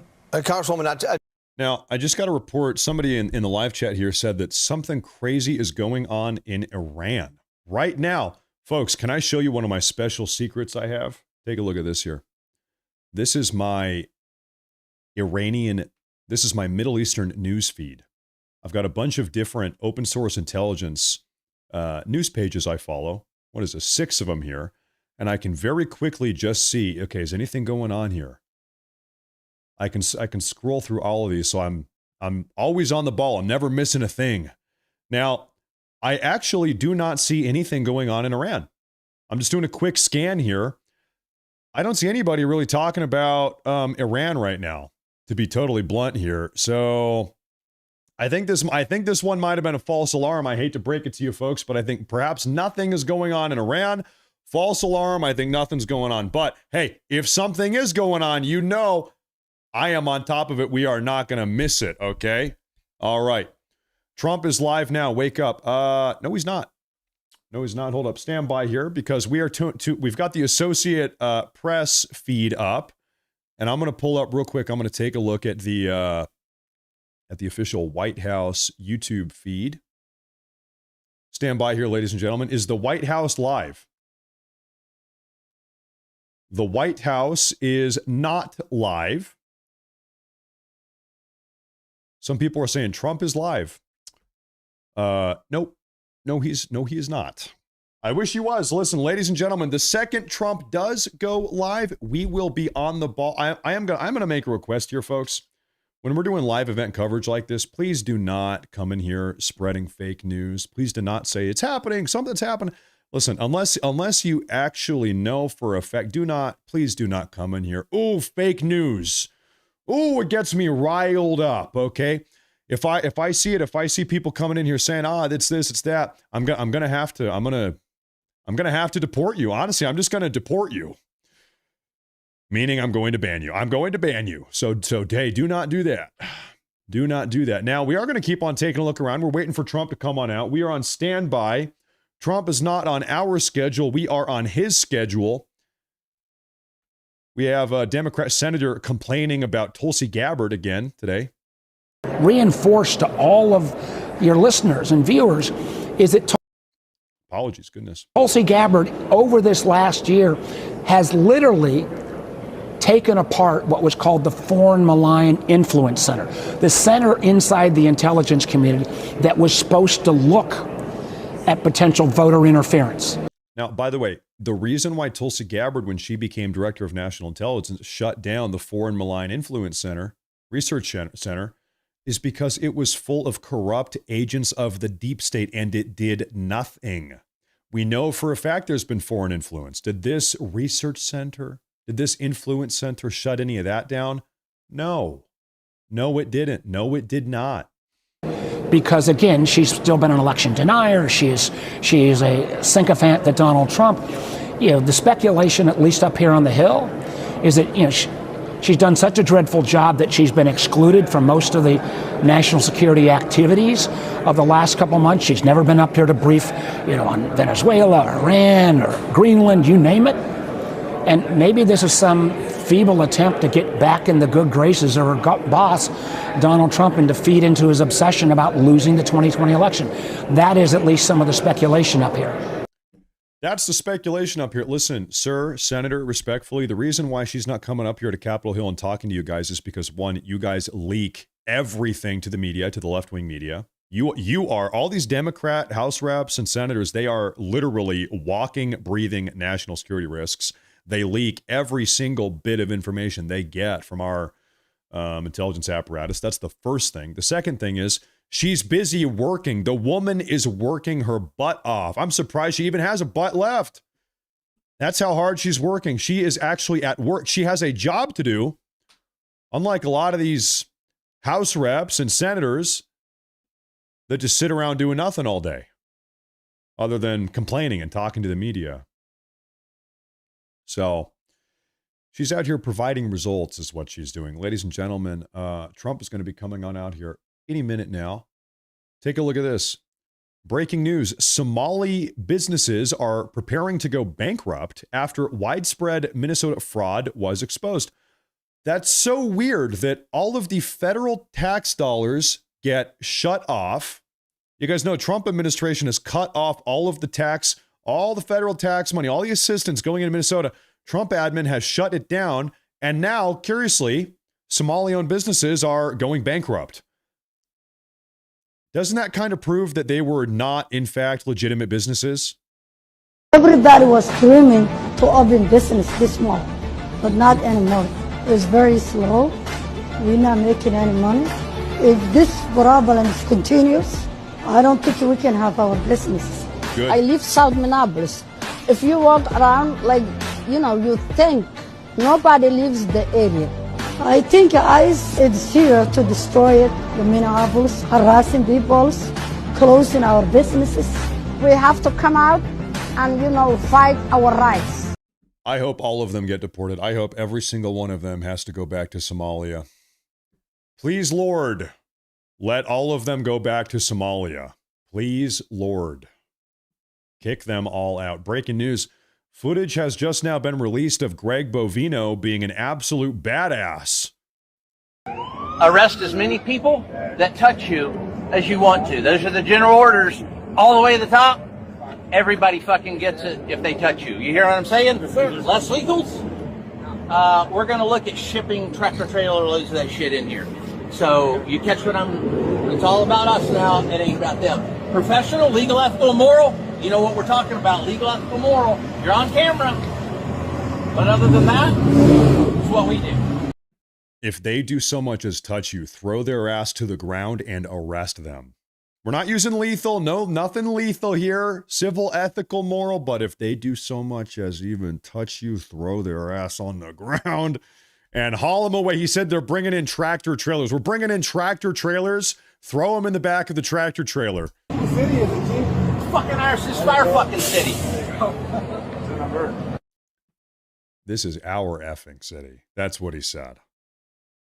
Bovino, you have my allegiance. Bovino, I pledge my allegiance to Bovino. If he gives the order, I will be marching.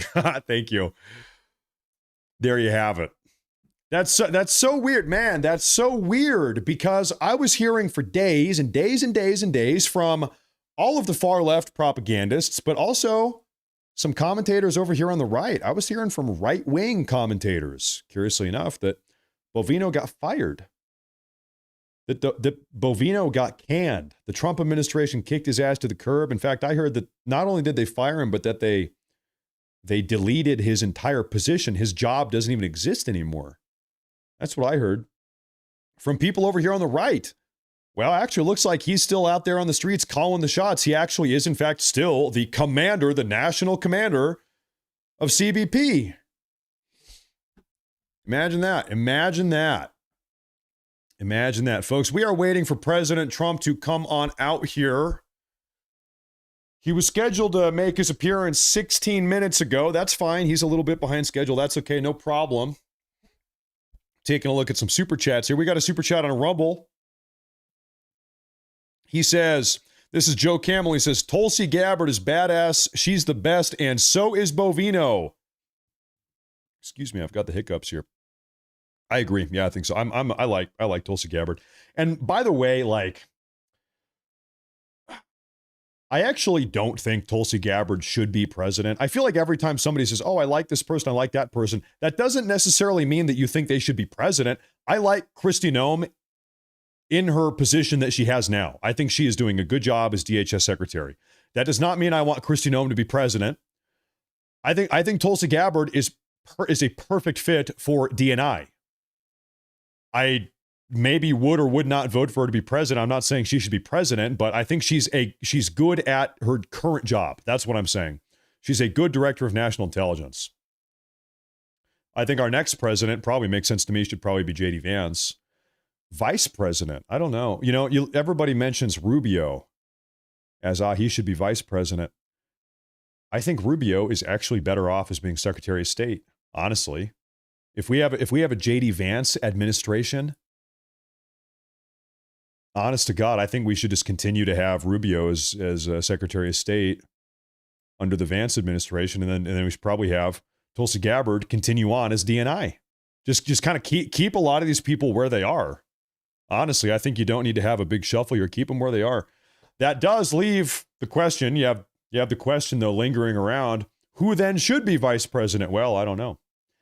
Generally speaking, vice presidential picks are a politician from a swing state, somebody that is well-liked in a swing state. Because you got to win all the swing states, or at least a couple of them, to win the presidency. And so if you can pick a politician that is well-liked in a swing state, maybe you can kind of swing that swing state over in your favor, right? And so perhaps it's somebody we're not even really acquainted with yet. I don't know. Maybe somebody that doesn't even have national attention yet. Time will tell. We have a big super chat here right now from Mark Mason. He says, Matt, you make a bigger difference with your podcast than you even realize. Appreciate everything you do. First off, Mr. Mason, thank you very much. I see you here every day, sir. Thank you for tuning in. I appreciate that. Thank you for being a part of the show. I appreciate that a lot. It is pretty hard to know how big of an influence the podcast has. I mean, right now we've got, I don't know how many people. Hey, Mom, how many people are tuning in today? 28,000. Do you see that? 28,000, man. Normally I don't like to look at the view count because I might get nervous. Man.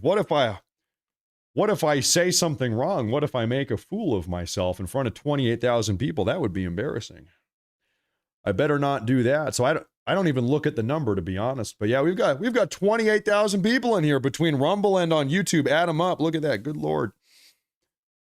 Good Lord. Hey, make sure to follow, make sure to subscribe. I don't know. Yeah, on a Thursday afternoon. I don't know. Listen, I really don't keep tabs. Where does that put us in the hierarchy here? I don't know. I'm looking around. I think Steven Crowder. I like Crowder. Crowder has something like 25 or 30,000 viewers. It's a lot of people. Candace Owens, I think she's probably the top broadcaster. Whether you hate her or you love her, I think it's true. She's doing like 100,000, maybe 150,000. That's a lot of people. That's a hell of a lot of people. Candace Owens, I think she's probably number one, don't you think? If you just go by the numbers, there's a lot of these broadcasters out here. Hey, I'm just happy all you folks tune into my show. I appreciate that. Thank you everybody for tuning in. Thank you very much. I appreciate that. It really does mean a lot to me. Now we had a super chat here from Brian Hoffman. He said 28,000. That is twice Rachel Madcow's show. That I would not be surprised. Is this community here? Are we two-timing? Are we doubling the Rachel Maddow broadcast? Probably. I can't imagine many people are watching her. Can't imagine. Matt Morris, just say that you are a time traveler and you will pull 100,000 viewers. Ladies and gentlemen, I am a time-traveling alien. I was sent back in time by my species. We're called the Gargolons, living in the Gargomai sector of deep space. I was sent back in time to influence American politics. I have a message from the future. If the Democrats ever regain control of the country, Earth is going to explode. Planet Earth, not just America. The entire planet is going to implode. It'll self-destruct if the Democrats ever regain control. I am an alien, time traveling from the future. Yes. I'm finally coming out. I'm finally giving the confirmation. You cannot let them, do not let them run the country. It's going to be very bad. My secret has been exposed. That's right. Anyway, do we have 100,000 viewers yet? No? Okay. Not yet. Maybe someday. Damn, I thought that would do it. We have a big super chat here from 4 Golf Omega Delta. He says, what's Morse code for thank you, Matt? Beep, beep, beep, beep, beep, beep, beep, beep, beep, beep, beep. There you have it.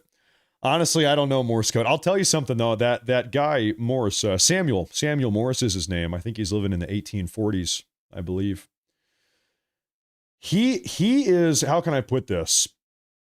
Him and I, we share a relative. So him and I, we come from the same guy, but we're on different sides of the family. So how can I put this? We are different branches on the same Morse tree. I looked into this one time. I am if you go back far enough, I am related to the guy that invented the Morse code. That is true. I looked into it. It is true. We're different branches from the same tree. So it's kind of an indirect relation, but it is true nonetheless. I guess that means maybe I need to learn Morse code. I need to learn Morse code. Beep, beep, beep, beep, beep. There you have it. Thank you very much. I appreciate that. Half brother. Yeah, no, he's my dad. Okay. He's my dad. No, I'm kidding. We have Crackajack here. He says, God bless you, Matt. You deserve the success. A genuine dude and tells it how it is. We need more like that. I appreciate that. I appreciate that a lot. We try to keep it genuine and sincere. We do. I appreciate that. Tell a joke, Matt. Okay. Folks, you want to hear a joke? What is brown and sticky? I'm going to give you 10 seconds. Ladies and gentlemen, what is brown and sticky? I'm going to count to 10. Take your time, think about it here for a couple seconds. I'll give you a moment before I tell you what it is. You're never going to guess. All right, time's up. I'm ready to tell you. Something that is brown and sticky is a stick. It's good, right? That was a good one, right? What is brown and sticky? It's a stick, right? Man, that's a classic. Instant classic. Okay, I'm taking a look at these super chats. What do we have here? We have oh, you know what? Yeah, I'm sorry. I need to change the thumbnail for today's broadcast because we are waiting for President Trump. I forgot. I need to change the thumbnail. I had the thumbnail ready to go. Hold up. Stand by here, folks.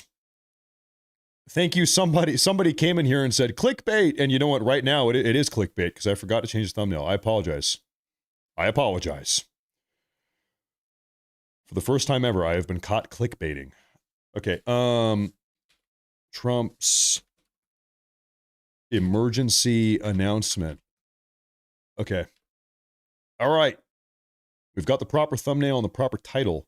Hey, it's a one-man show. It's a one-man operation. Sometimes mistakes happen. I apologize. What, you guys didn't like that joke? All right, here, I've got another joke. I'm a pretty funny guy. What did one volcano say to the other volcano? He said, I lava you. He said, I lava you. Right? Dude, man, I am so funny. I'm the funniest guy. I'm full of them, really. Ladies and gentlemen, we are waiting for President Trump to come on out here. He's going to be issuing an emergency breaking news national address. And the thing is, nobody knows what it is about. Nobody knows.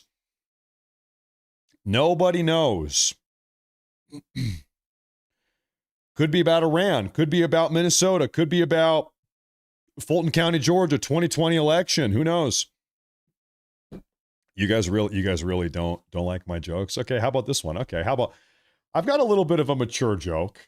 So, hey, listen, sensitive audiences, maybe cover your ears. What did the beaver say when the other super sexy beaver came walking down? He said, damn.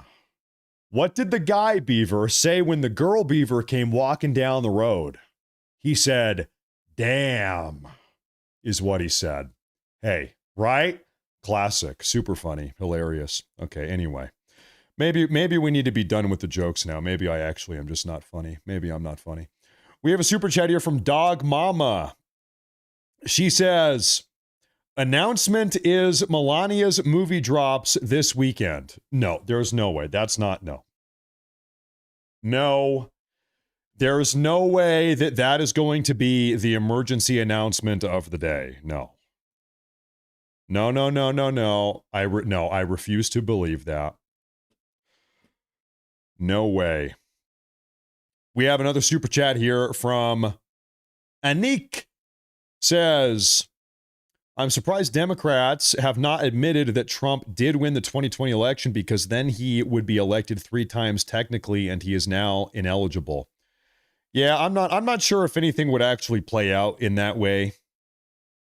I'm not sure if the Democrats admit, like, you think they're going to come out and say, well, actually, guess what, everybody? We rigged the 2020 election, and Trump was actually secretly, technically, the president between 2020 and 2024. So therefore, Trump can't be president now. So he's got to step down. Like, they're not going to. That's not going to happen. Crazy idea, crazy thought, but that's not going to happen. We have a super chat here from Sterling. He says, here's some money to throw into that Trump baby fund, Matt. Go forth and multiply. We need more American patriotic babies. Listen, you are telling me, I'll tell you what, we have 2 kids here, my wife and I, my beautiful wife and I. And it just kind of happened. We just got our kids and we're happy about it. We're trying to have more. And it's like, come on, any month now. Good Lord up above. Hey, good Lord up above. Any month now, we are going to be having kids.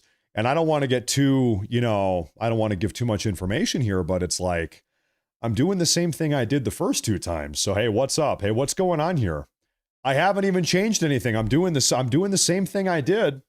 So, any month now, let's go. If it was up to me, we would have another 5 kids. I think my wife feels the same way. We want to have 5 more kids, 10 more kids. Why not? Let's go. Come on. Come on. We have a super chat here from Kent Baxter. He says, Trump can be elected again after they terminate the corporation of the United States that took place in 1871. Republicans to be restored. Yeah, they'll do that. Yeah, maybe they'll do that. Maybe that's going to happen. I think that's probably not going to happen. Thank you very much, though. I appreciate that. Justin says, what is brown and sticky? And illegal immigrants' pants when ICE is in town. True. That's probably true. That is probably true. Nick T, he says, why don't you see more elephants hiding in trees?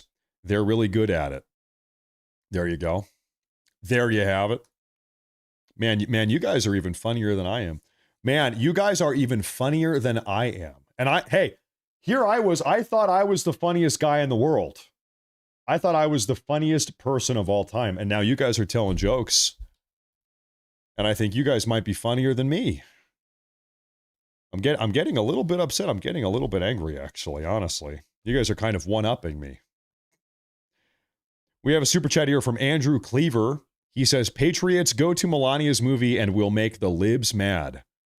I'll be honest, I don't know anything. I didn't even know she was doing a movie. I don't know anything about this. This is news to me.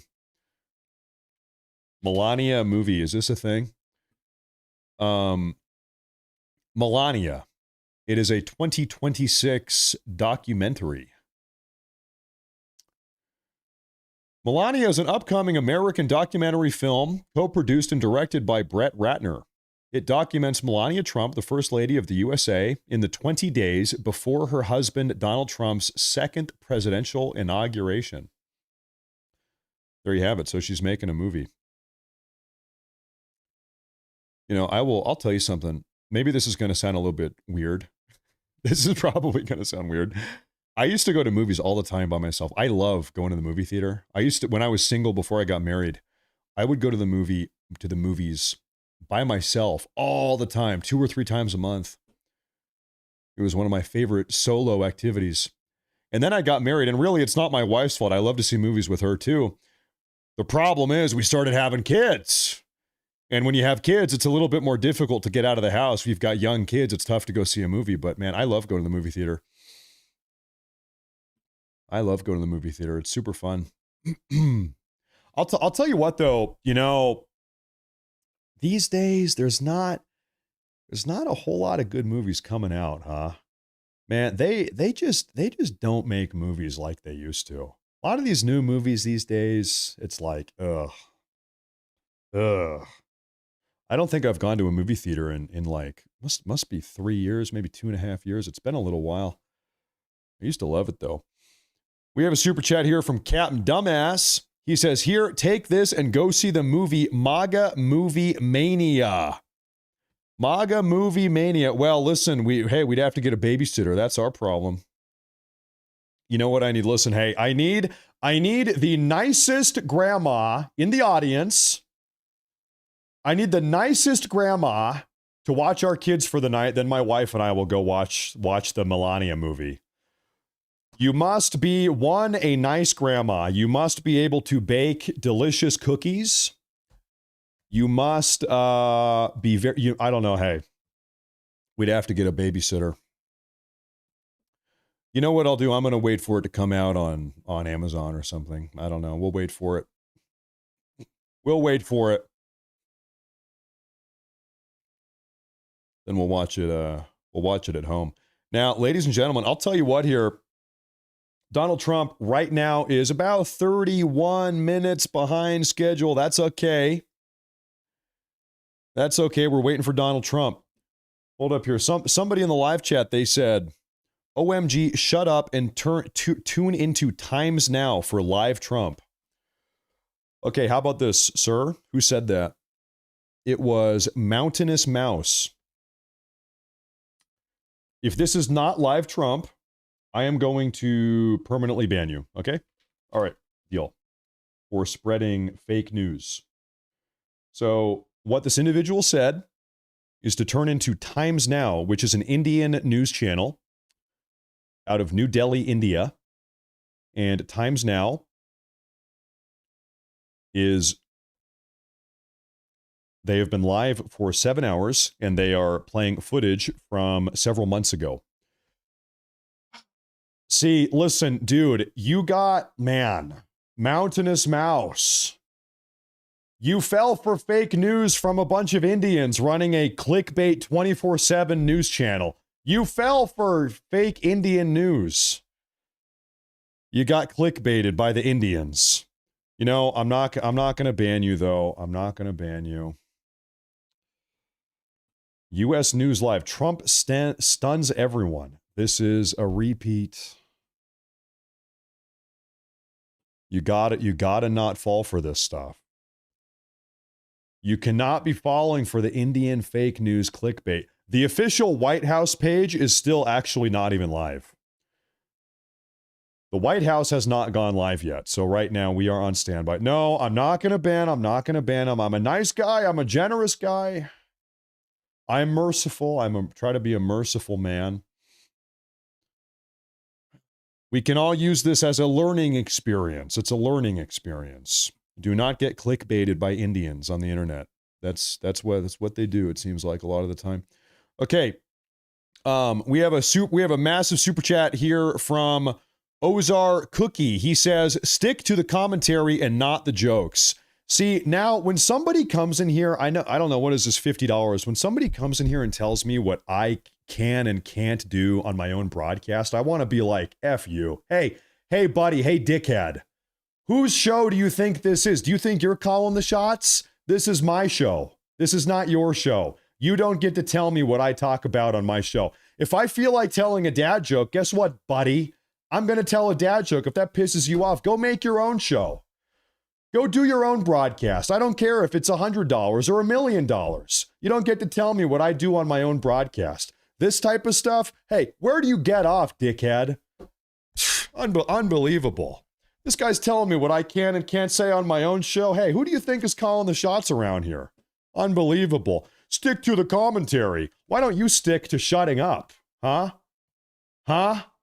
Unbelievable. Hey, anyway. Hey, thank you for the super chat. Thank you for that. I appreciate that. The super chat means a lot. Thank you for that. I appreciate that a lot. Thank you very much. Anyway, man, where do some of these people get off? Where do they get off on this one? No refunds. Okay, thank you very much, though. I appreciate that. We have a super chat here from Stormy. He says, has there been any other information about the Patriot that defends the Hilton Hotel in Minnesota a few days back. No, we don't know about that. It was a prison officer, a prison guard officer, I believe, actually, that was defending that hotel. I don't have a follow-up with that guy, but we do know that several of the far left rioters that were attacking that hotel, they have been arrested. So several rioters got arrested, but that guy individually, no, we don't know about him. Good thought, though. Good memory. Good memory. Let me take a look here. We have a super chat here. This is from Captain. Okay, we saw that one. Thank you very much again, Captain Dumbass. Steve Bender says, no speech, nothing, anything on Fox News on their website. They cover it all. Listen, guys, how many shows do we have to do here before you guys can just trust me? How many shows, you know what, hey, how many shows do we have to do here every day, 2 times a day, before you guys can just trust that I know what is going on and that I know what is happening today? Okay? Let me introduce you. I don't know if some of you know this here, but stand by. This is the official White House public schedule that the White House publicly publishes every single day. It is Thursday, January 29th at 4:30 p.m. Eastern Time. President Trump makes an announcement. Oval Office invited the White House press pool. This is on the official White House schedule. So whether or not Fox News has an article about this on the Fox News website or whatever, this is the official White House public schedule. Okay? All over Twitter, people are reporting this. Everybody's talking about it. And we have the Associated Press. They are on standby also. I will tell you, it is not abnormal for Trump to be 30, sometimes 60 minutes behind schedule. Okay? Sometimes Trump is taking his time. That's fine. Sometimes he's right on time. Sometimes he's 1 hour behind. That's fine. That's the way that it is. That's the way that it is, but it's on the schedule. It's not my first rodeo here. Thank you very much, Timothy. I appreciate that. TT, I appreciate that super chat. Thank you very much. Misfit says, dad jokes are the best, though. I busted up laughing at the beaver joke, especially knowing you were born in Oregon or you're from Oregon. Yeah, that's right.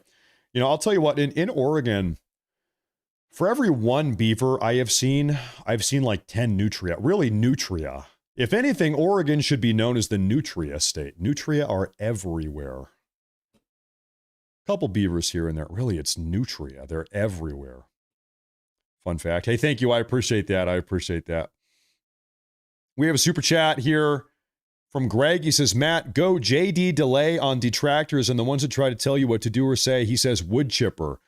Well, you know, maybe I'm not that extreme. Really, I try to be a nice, copacetic guy. I go with the flow. I try to be nice. But listen, hey, you know, if I'm going to be respectful, I expect other people to reciprocate that respect. Okay, it's a little bit mutual. It's got to go both ways. If it doesn't go both ways, it's not going one way. I'll tell you that. Thank you very much. I appreciate that. We have every day. He says, what did the one fish say to the other fish in the tank? How do you drive this thing? Okay, you know what? That's actually probably the funniest one. Yeah, out of all 5 terrible jokes we've had today, that one probably is the funniest. That one at least got a little bit of a chuckle out of me. That's a good one. No, hey, listen, I appreciate, listen, for the 99.9999% of you that are being patient and respectful and civil, I appreciate that. Thank you very much. However, for the 0.0001% of you, screw you. Hey, screw you, buddy. Screw you. No, thank you. No, so listen, here is the deal with today's Trump announcement is we actually don't know what the announcement is going to be about. We don't know. I've been looking all over Twitter and seeing if anybody has any idea. And long story short, nobody does. Hey, Christine. Hey, thank you very much. Hey, I appreciate that. Welcome. Thank you. We have a super chat here from Eganito. He says, Matt, I think you should announce a plan on how to find you in case you get banned from YouTube and Rumble. How to find me in case I get banned on YouTube and Rumble? Okay. This is what you guys should do. At 4 a.m, look to the west, look up to the hill line, look into the mountains, and you will see smoke signals. On the day following my ban on YouTube and Rumble, look to the west, up in the mountains, and you will see smoke signals pluming up into the sky. And that is how you know it'll be me. That's how you know it's me. That's where I'll be. No, I don't know. Hey, follow me on X. Yeah, follow me on X. Follow me on Twitter. That, frankly, is probably the best way. I'm going to link this here, right there. Matt Morris TV on X. That I'm spamming it. I'm breaking my own rule. There it is. Matt Morris TV on X. Now, listen, hey, I'll tell you what. If I ever get banned on YouTube and Rumble, man, I'm gonna go get a job at McDonald's. Okay, I'm gonna be flipping hamburgers. God forbid I get banned on both of them. Could you imagine that? Lord have mercy. No, I think we're probably fine. I think it's probably good. I think we'll be fine. Thank you very much. Hey, follow on Twitter, follow on Rumble. It helps a lot. It really, really does. You know, I will tell you though, listen, you guys know we had a community Facebook page. It had 39,000 followers, and Facebook shut down our page about 2 weeks ago.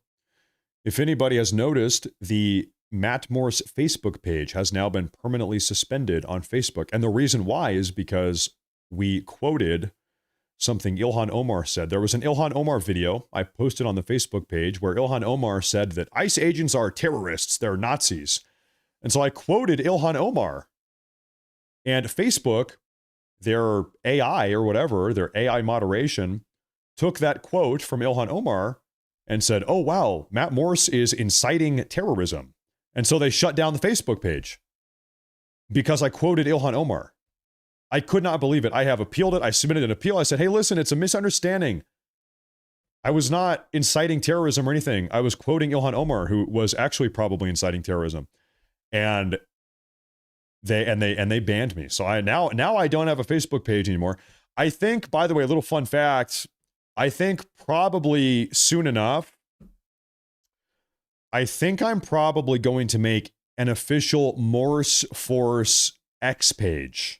So I've got my own private X page, Matt Morris TV. I think I'm going to make a community page for the Morris Force, for those of you that use X or Twitter, and there'll be news updates, and it's going to be a whole thing. So I think I'm just going to move the entire operation over to X, because screw Facebook. That really pissed me off. Honestly, that pissed me off. So I think we're going to double down on X. We're going to make a Morris Force Facebook page. I'm sorry, X page. I think that's kind of the new plan. So that'll be coming soon. We'll do that at some point here pretty soon.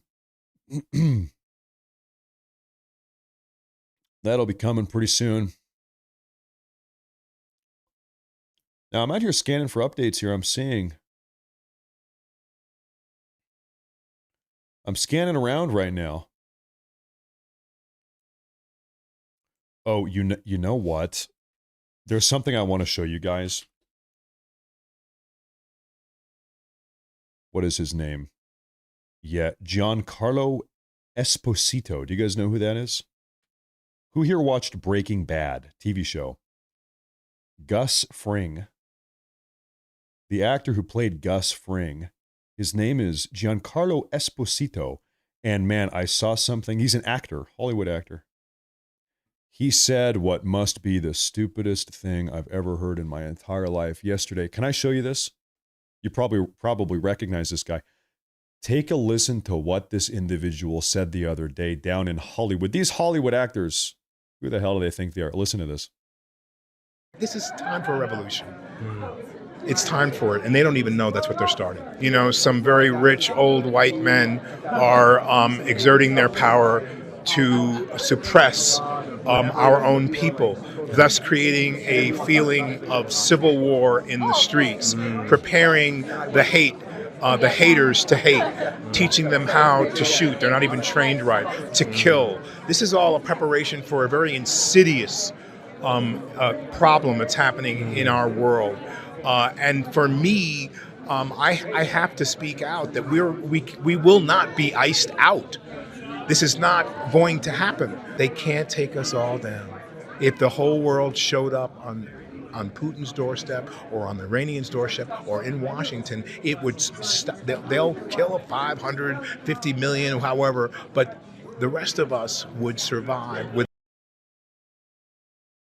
If we all showed up in Washington, D.C., they would kill 50 million. They would kill 50 million of us, but the rest of us would survive. Insane. This guy is insane. With this is time for a revolution. It's time for it, and they don't even know that's what they're starting.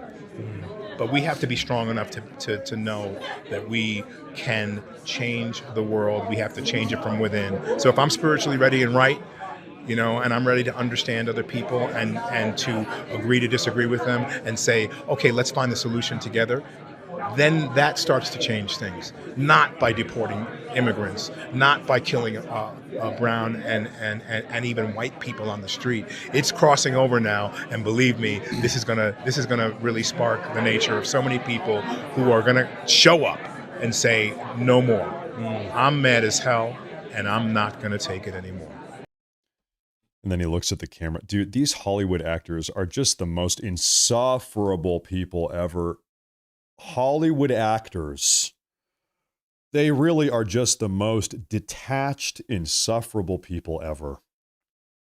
And it's funny, I mean, these people, really, what is their job? Their job is to be an actor. Their job is pretending and I guess in a way lying. I guess their job is to lie, pretend to be somebody else, somebody they're not.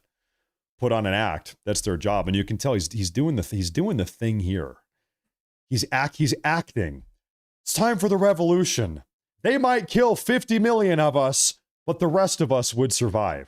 Now, do you think that he wants to be one of the 50 million people that gets killed? No, of course, that's for the stupid poor people. Of course, that's for the stupid poor idiots. They should go die in the revolution. I'm a rich Hollywood actor.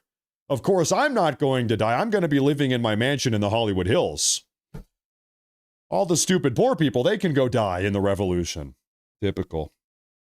Typical. I hate these people, man.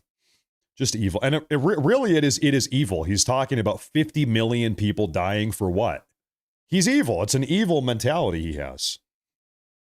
Evil. Ladies and gentlemen, thank you all for your patience again, by the way. We are standing by waiting for President Trump. I was going to say the late and the great. He is great, and he is slightly late.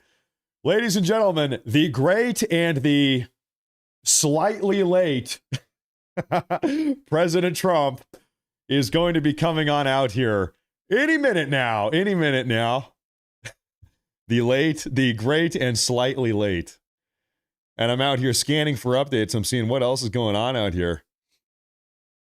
Looking for updates here. You think he worships Baal? You think these Hollywood actors are worshiping Baal? I'm gonna say something maybe this is controversial. I might get in trouble here. I don't know. It's pretty controversial. Should I say it? Okay, I'll say it. I might get in trouble here a little bit. We always talk about these old crazy Bronze Age cultures. They're sacrificing babies to Baal and Moloch. They're sacrificing their children at the altar. It's terrible. It's evil. The Carthaginians, they were sacrificing babies, they say. The great enemy of the Roman Empire, the Carthaginians. Do you think something that's going on here with maybe Planned Parenthood, some of these abortions going on these days, I don't know. Do you think this is like a modern day type of child sacrifice? Do you think there was a dark, twisted, evil, spiritual component to some of this stuff that is happening these days? It makes you wonder. It really does. I think there's a lot of evil in this world. I think there's a lot of evil in this world that is oftentimes overlooked, that a lot of people don't really think about it. But when you stop and actually say, hold up, wait a minute, what the hell is going on here? hold up, pause, pump the brakes. What in the hell is happening here, right? Makes you wonder.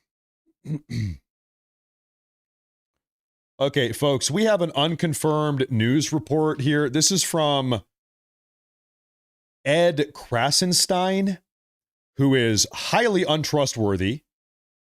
He is a far left liar, this guy, if anybody is familiar with the Krasenstein brothers.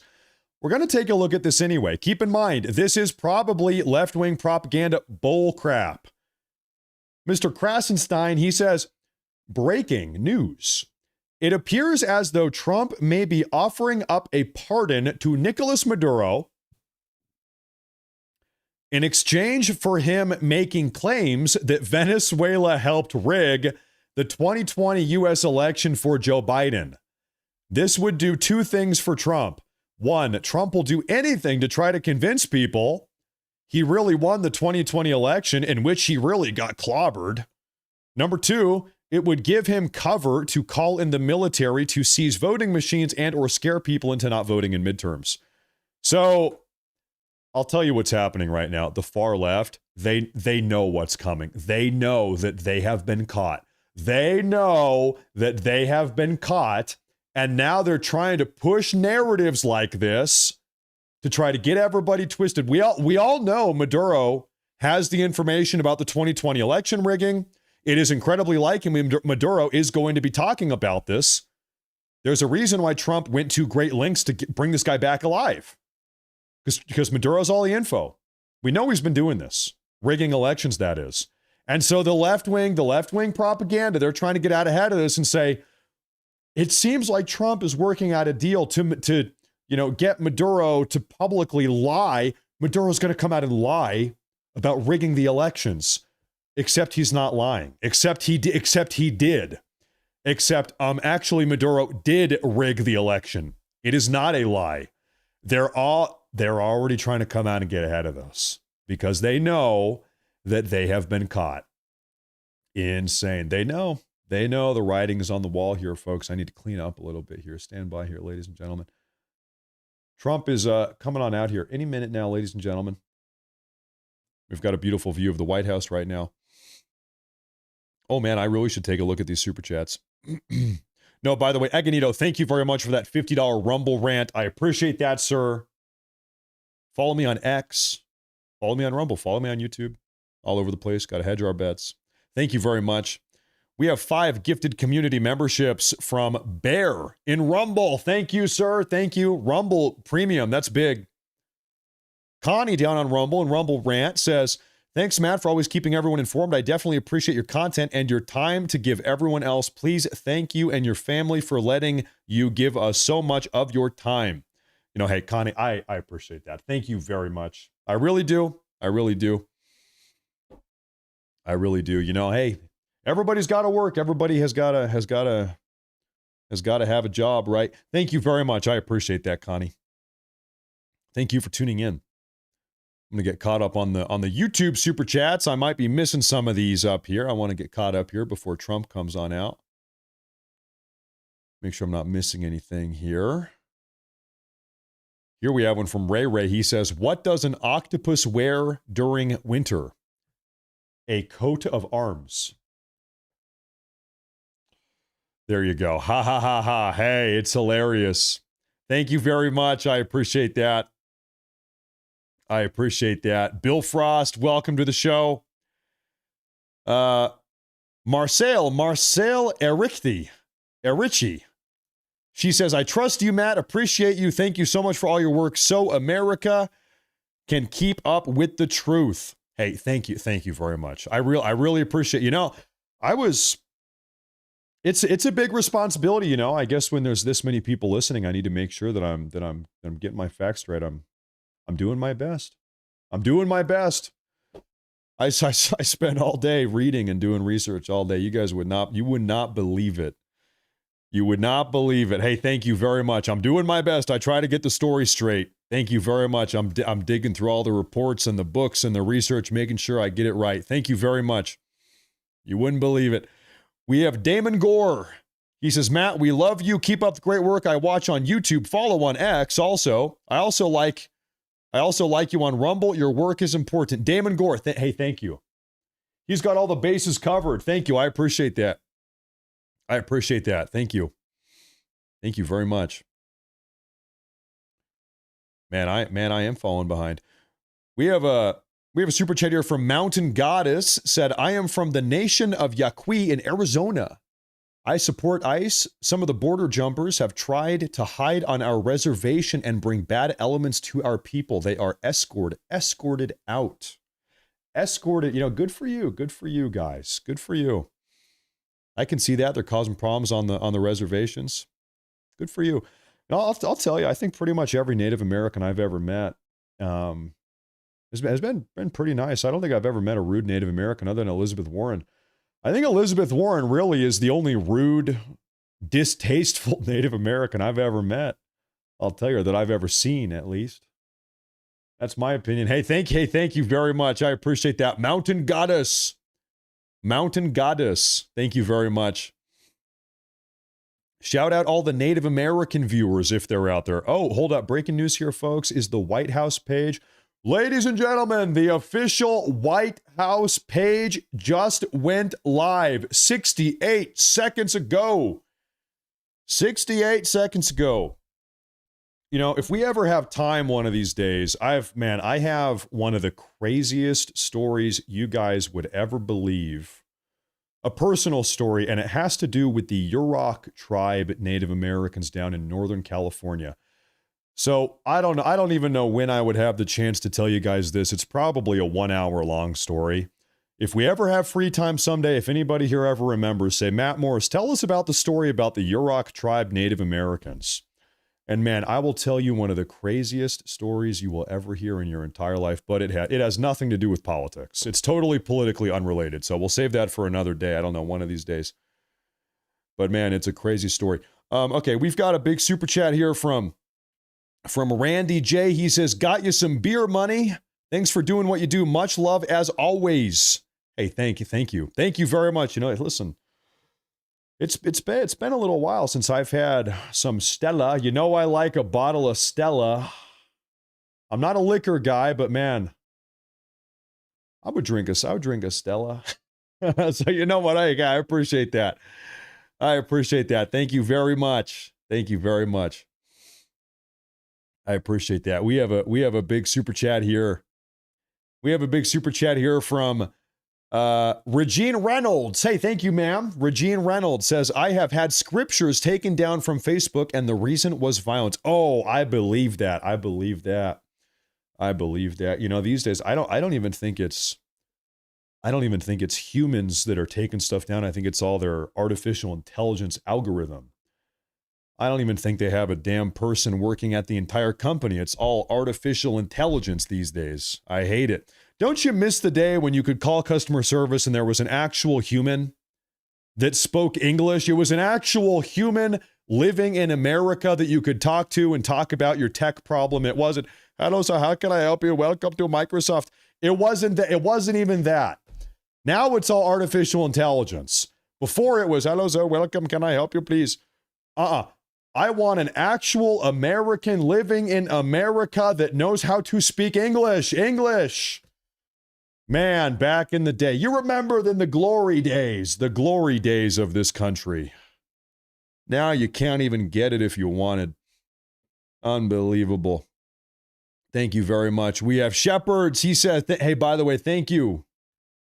Thank you, Shepherds. He says, hey, Matt, why did the tomato turn red? He saw the salad dressing. Okay, that one's kind of funny. Okay, that's a little bit funny. Thank you very much. Thank you very much. Thank you. I appreciate that. By the way, folks, whenever President Trump comes on out here for his big announcement, we have no idea what it's going to be. Oh, there it is. Of course, I am going to... by the way, stand by. This is going to be going live here in just a second. The Associated Press has gone live. I prefer to watch this on the official White House channel. Trump is coming out right now. And there it is. Okay. All right. Big news today, folks. Turn up the audio. Thank you very much, everybody. There we go. It's been a little busy day. We got Pam Bondi. We had a good morning, and now we're having a good evening, and we're going to a premiere in a little while. But there's nothing more important than what we're doing right now, in my opinion. Today I'm signing a historic executive order to combat the scourge of addiction and substance abuse. Big deal in this country and probably in every country.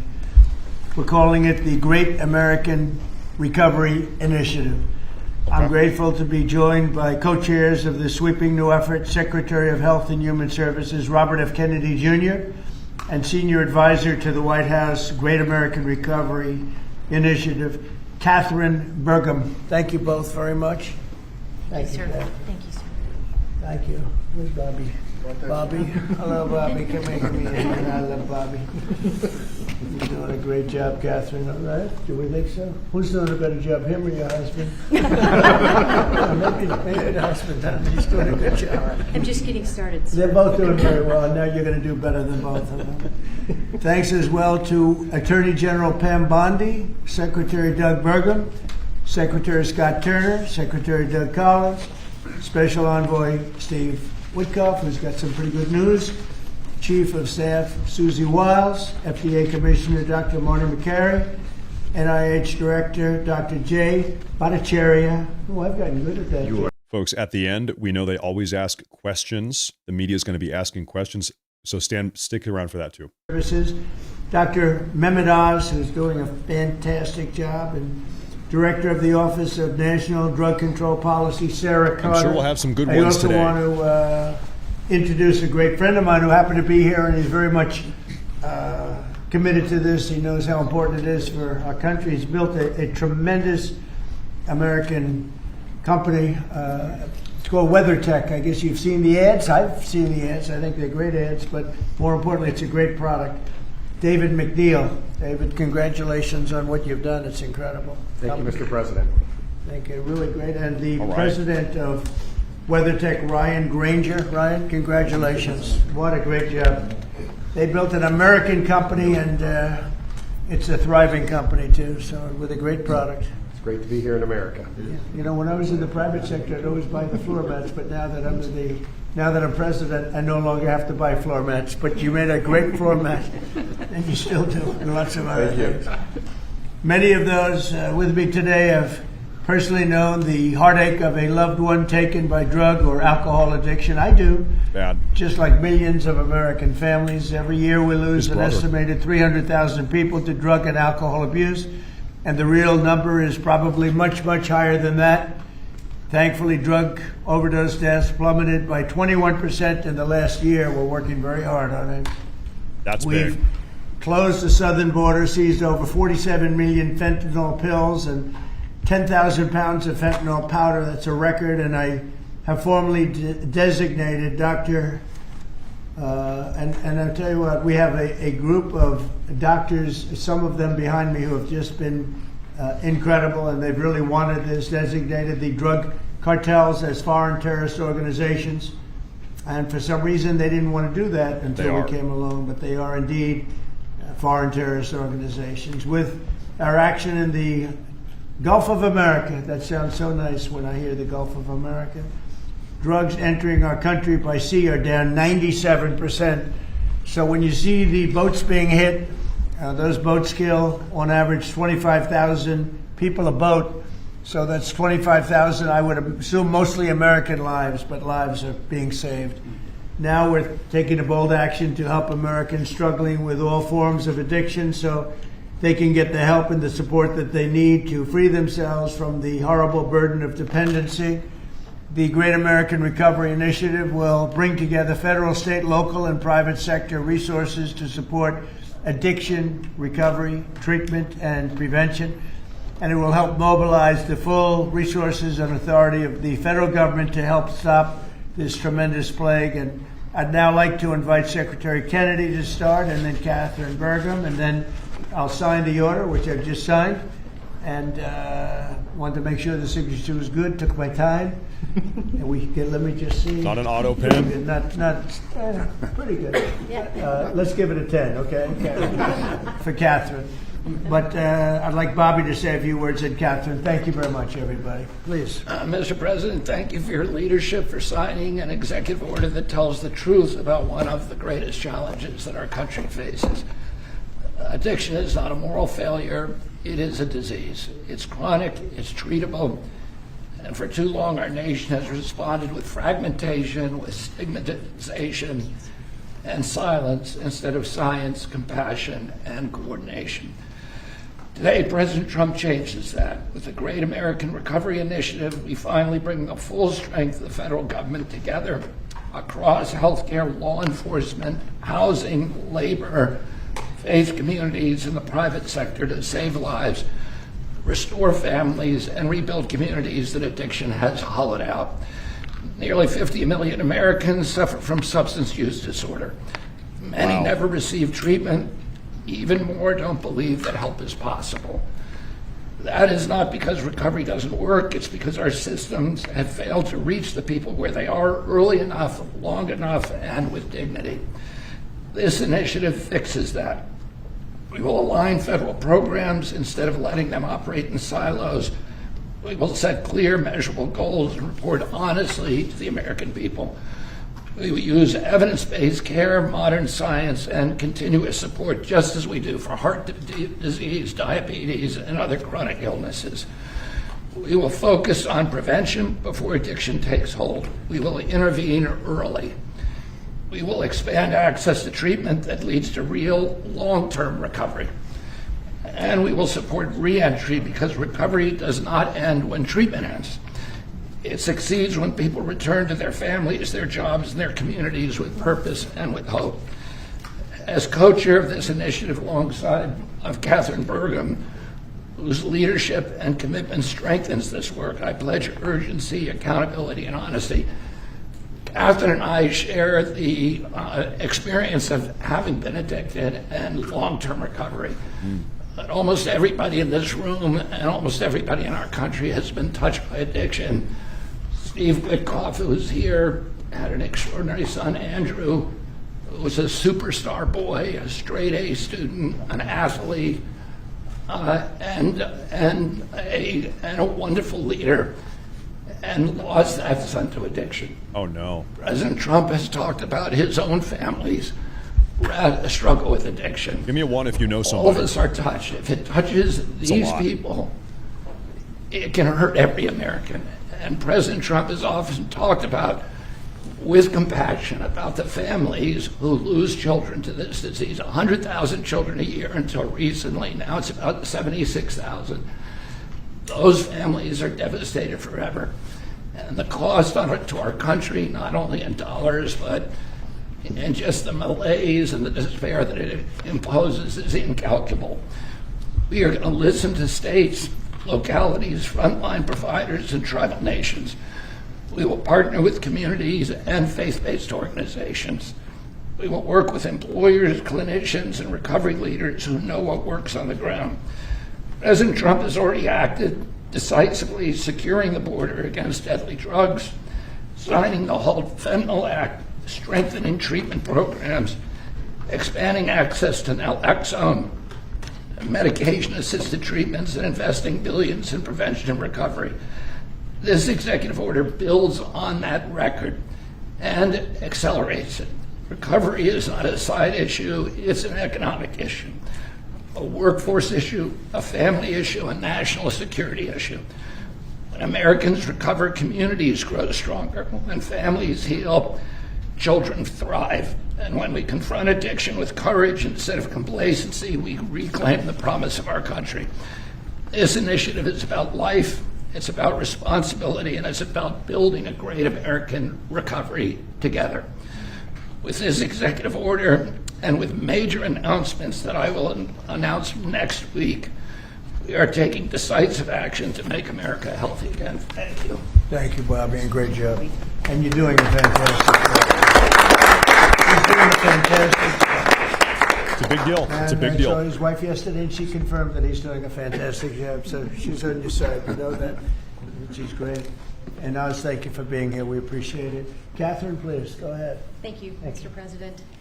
Thank you so much. Your leadership today relative to this announcement about the Great American Recovery is a gift to all Americans who are suffering from the brain disease of addiction.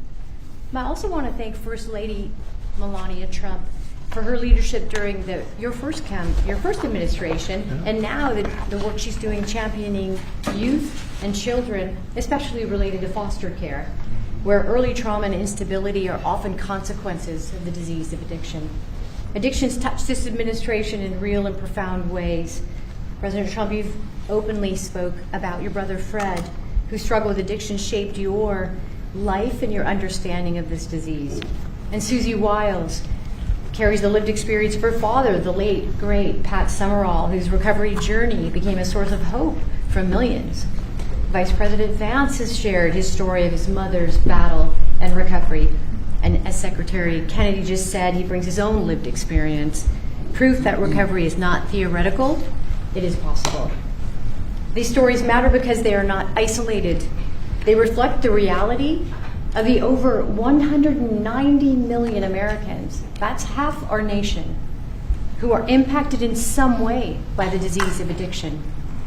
And I am one of them. I started drinking in high school, and I was a blackout drinker from the start. For 20 years I struggled, relapsing constantly starting over, constantly trying to stay sober and failing. And I reached a point where I truly did not believe there was one single reason for me to keep living, and I was suicidal at the end of my drinking. One day I was out walking alone. I didn't have faith, I wasn't religious, but something in me said I should ask for help. And out loud to no one, because it was just me, I said, I don't know if anyone is there, but I need help. And that was the day I became sober. 15 years later, I found myself somehow standing in front of people as First Lady of North Dakota, thanks to him. But I was asking people to share their stories openly about addiction so we could eliminate the shame and stigma, so more people would reach out for help and more lives could be saved. And today I'm standing here in this incredibly beautiful Oval Office. And if not for the grace of God, I would not be alive today with over 23 years in recovery.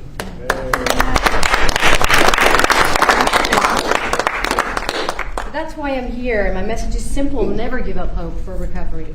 Mr. President, I also want to thank you for allowing me to stand here with you today. I was in this building in 2017 when the administration announced the national response to the opioid crisis. And nearly a decade later, the crisis remains, and in many ways it has grown worse. Not because we lacked compassion, not because we lack effort, but because we never fully aligned our system with the truth. Addiction is not a moral failure. It is not a character flaw, and it's not simply a behavioral issue. Addiction is a lifelong, chronic, relapsing medical disease as real as diabetes, cancer, and heart disease. And when we fail to treat it as such, we don't treat the disease, and we pay mightily for the consequences. Emergency rooms, jails, foster care, overdose deaths, and broken families. The Great American Recovery changes that. This initiative represents a fundamental shift from reaction to prevention, from fragmentation to coordination, from stigma to science, from short-term fixes to long-term recovery. And for the first time, we're aligning federal leadership across health, justice, labor, housing, veterans, social services, the faith office, and education around one single shared truth. When addiction is treated early and correctly, people recover and families heal. Addiction is a generational disease, and if we don't treat it properly, it repeats from parent to child, from community to community. And when we treat it like a lifelong condition, the condition that it is, we stop that cycle. We save lives, we restore families, we rebuild communities, we return people to dignity, purpose, and productivity. Mr. President, thank you for seeing this moment clearly. With your leadership and the Great American Recovery Initiative, we're establishing a new framework and a new national response to the disease of addiction, including treatment and care that parallels other chronic diseases. With this framework and treatment, recovery is not the exception, it is the expectation. Thank you. Thank you, Darrell.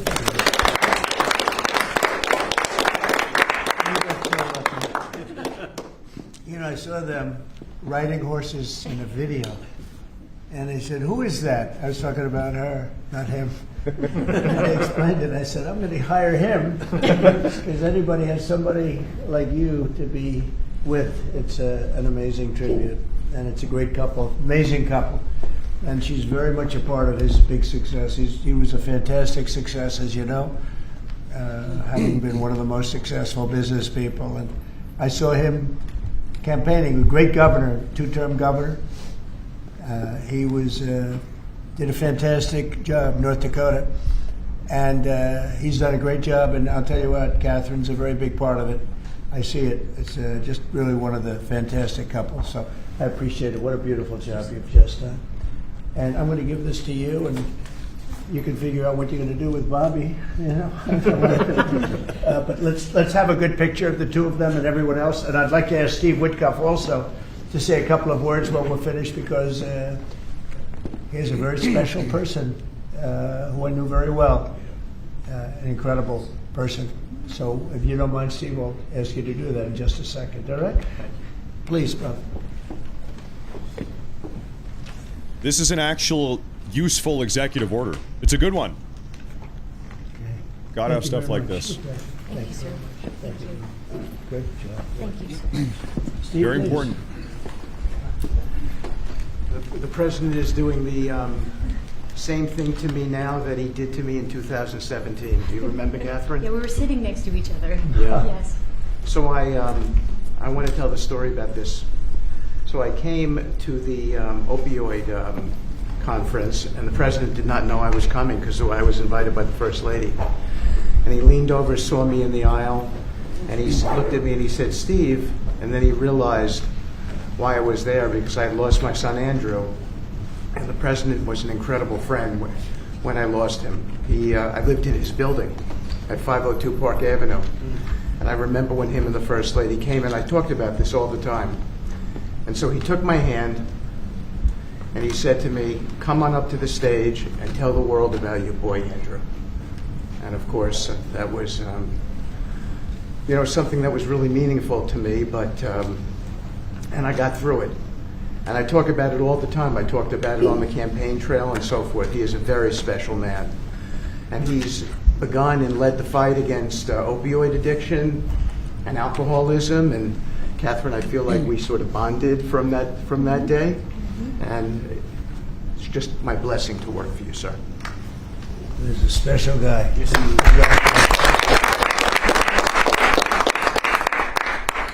He and a group of people, Jared helped and others helped. Steve, peace in the Middle East, and we're there. Yes. A couple of little flames, but they're very little by comparison, and they'll go out quickly. They're already going out.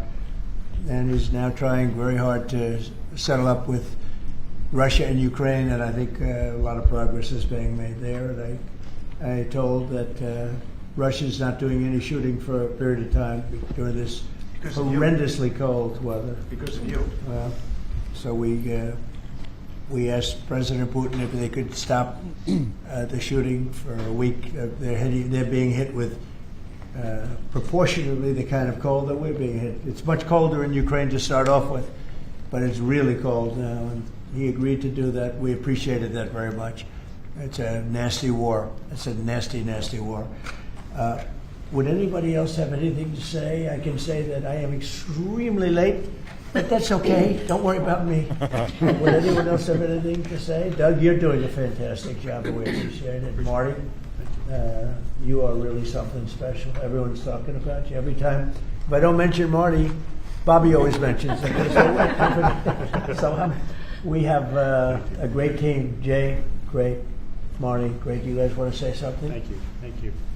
Well, historically, with addiction, the entire society has always been reactionary. And that's been the story of healthcare. But at the FDA, we are looking into incredible cutting-edge therapeutics, and we are being proactive, giving them vouchers when we see something that's promising to get an approval as quick as weeks in an era of a 10 to 12-year approval time. And the ultimate therapeutic is community, houses of worship, addressing loneliness. And so that's part of the MAHA agenda, thanks to Bobby's. Thank you, Mr. President. Thank you very much, Rich. Thank you. Jay? Mr. President, in 2018, you launched the HEAL initiative, helping to end addiction long-term at the NIH. It's paid fruit. It's yielded fruit. Their ingenuity of small business has developed products that can deal with pain without opioids. The naloxone, which saves lives, that was the fruit of NIH. And for the kinds of investments that are your administration that you've made starting from the first Trump term to now, will continue to pay dividends. The kind of research that the NIH is doing will help turn the tide, make people's lives so much better, restore families.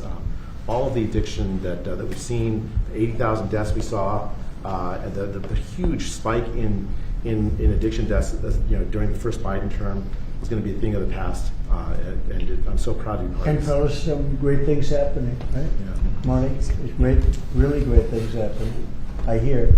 And some pretty big announcements over a short period of time, right? Yep. Moving drugs over the counter so you don't need a prescription. You're right. Naloxone, which treats opioid, is one of those drugs. Oh, good. And we're being proactive with synthetic 7-OH, a new opioid that's showing up, and we're working with the DOJ on addressing that because chemists are coming up with new opioids faster than the government has been able to keep up. We're going proactive on these new chemicals. That's great. No, I hear fantastic things. Thank you all very much. We really appreciate it a lot. Thank you, Oz. You're doing a fantastic job. Thank you all very much. I appreciate it. Thank you, please. Thank you. Thank you, guys. Thank you, guys.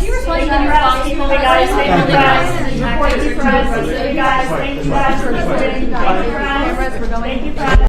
No questions today. He said, thank you now. Get out of here. Is pretty much what he just said. He's a busy guy. He's behind schedule, he said. No, listen, I think it's very easy for people that have never known anybody that has struggled with addiction, or you've never done it yourself, or you haven't been impacted by any of this, to say, who cares? Who gives a crap? Whatever.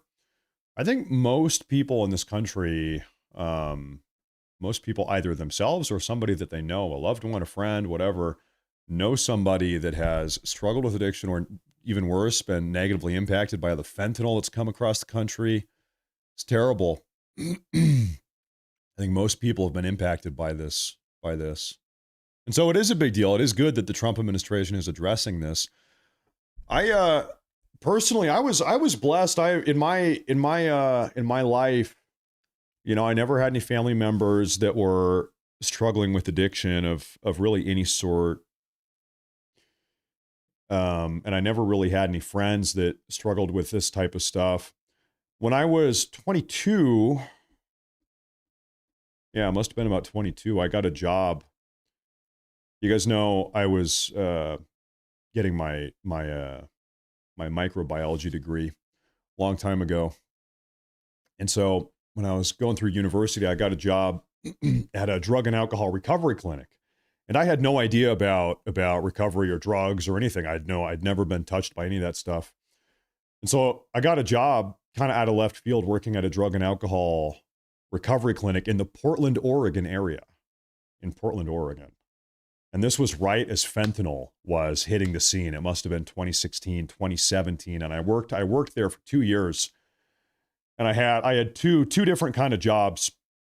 One, during the day, Monday to Friday, I worked in the toxicology lab. I was doing specimen processing. So who here has had to give a urine sample?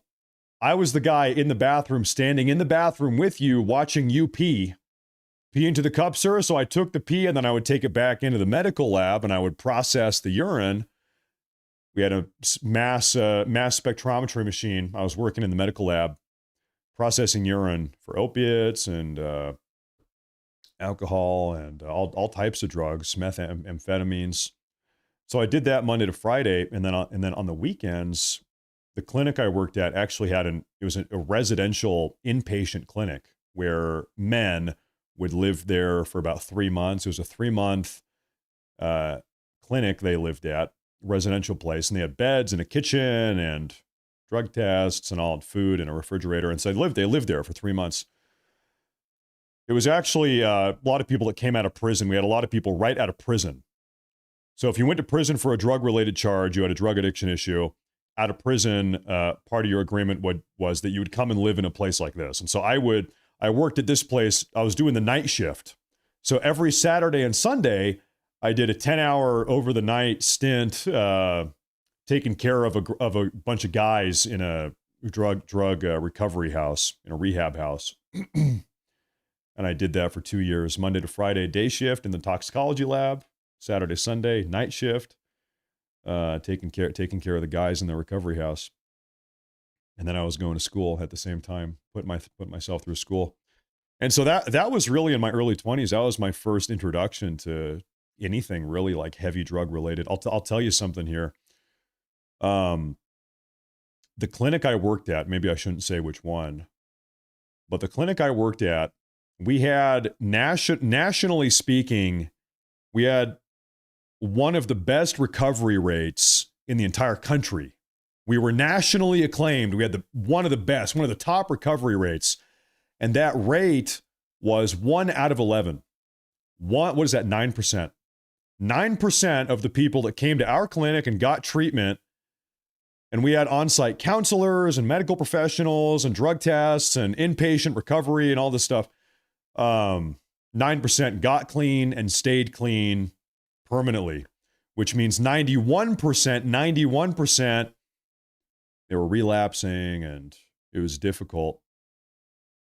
It's a big problem. It's very difficult. It's very difficult for people to get clean and stay clean, especially with opiates and stuff like fentanyl. Most of the people we saw, they're opiate addicts. Very challenging. 9% recovery rate, and that was one of the best in the country. Very difficult. And you're right, 9% is better than 0. You're absolutely right about that. Absolutely right about that. Now, I'll tell you what, this is just I don't have a stat or I don't have data on this. This is my personal observation. The people that did get clean and stay clean, that 9%, there was something that they all kind of had in common that I noticed. What was that thing they all had in common? They were all religious.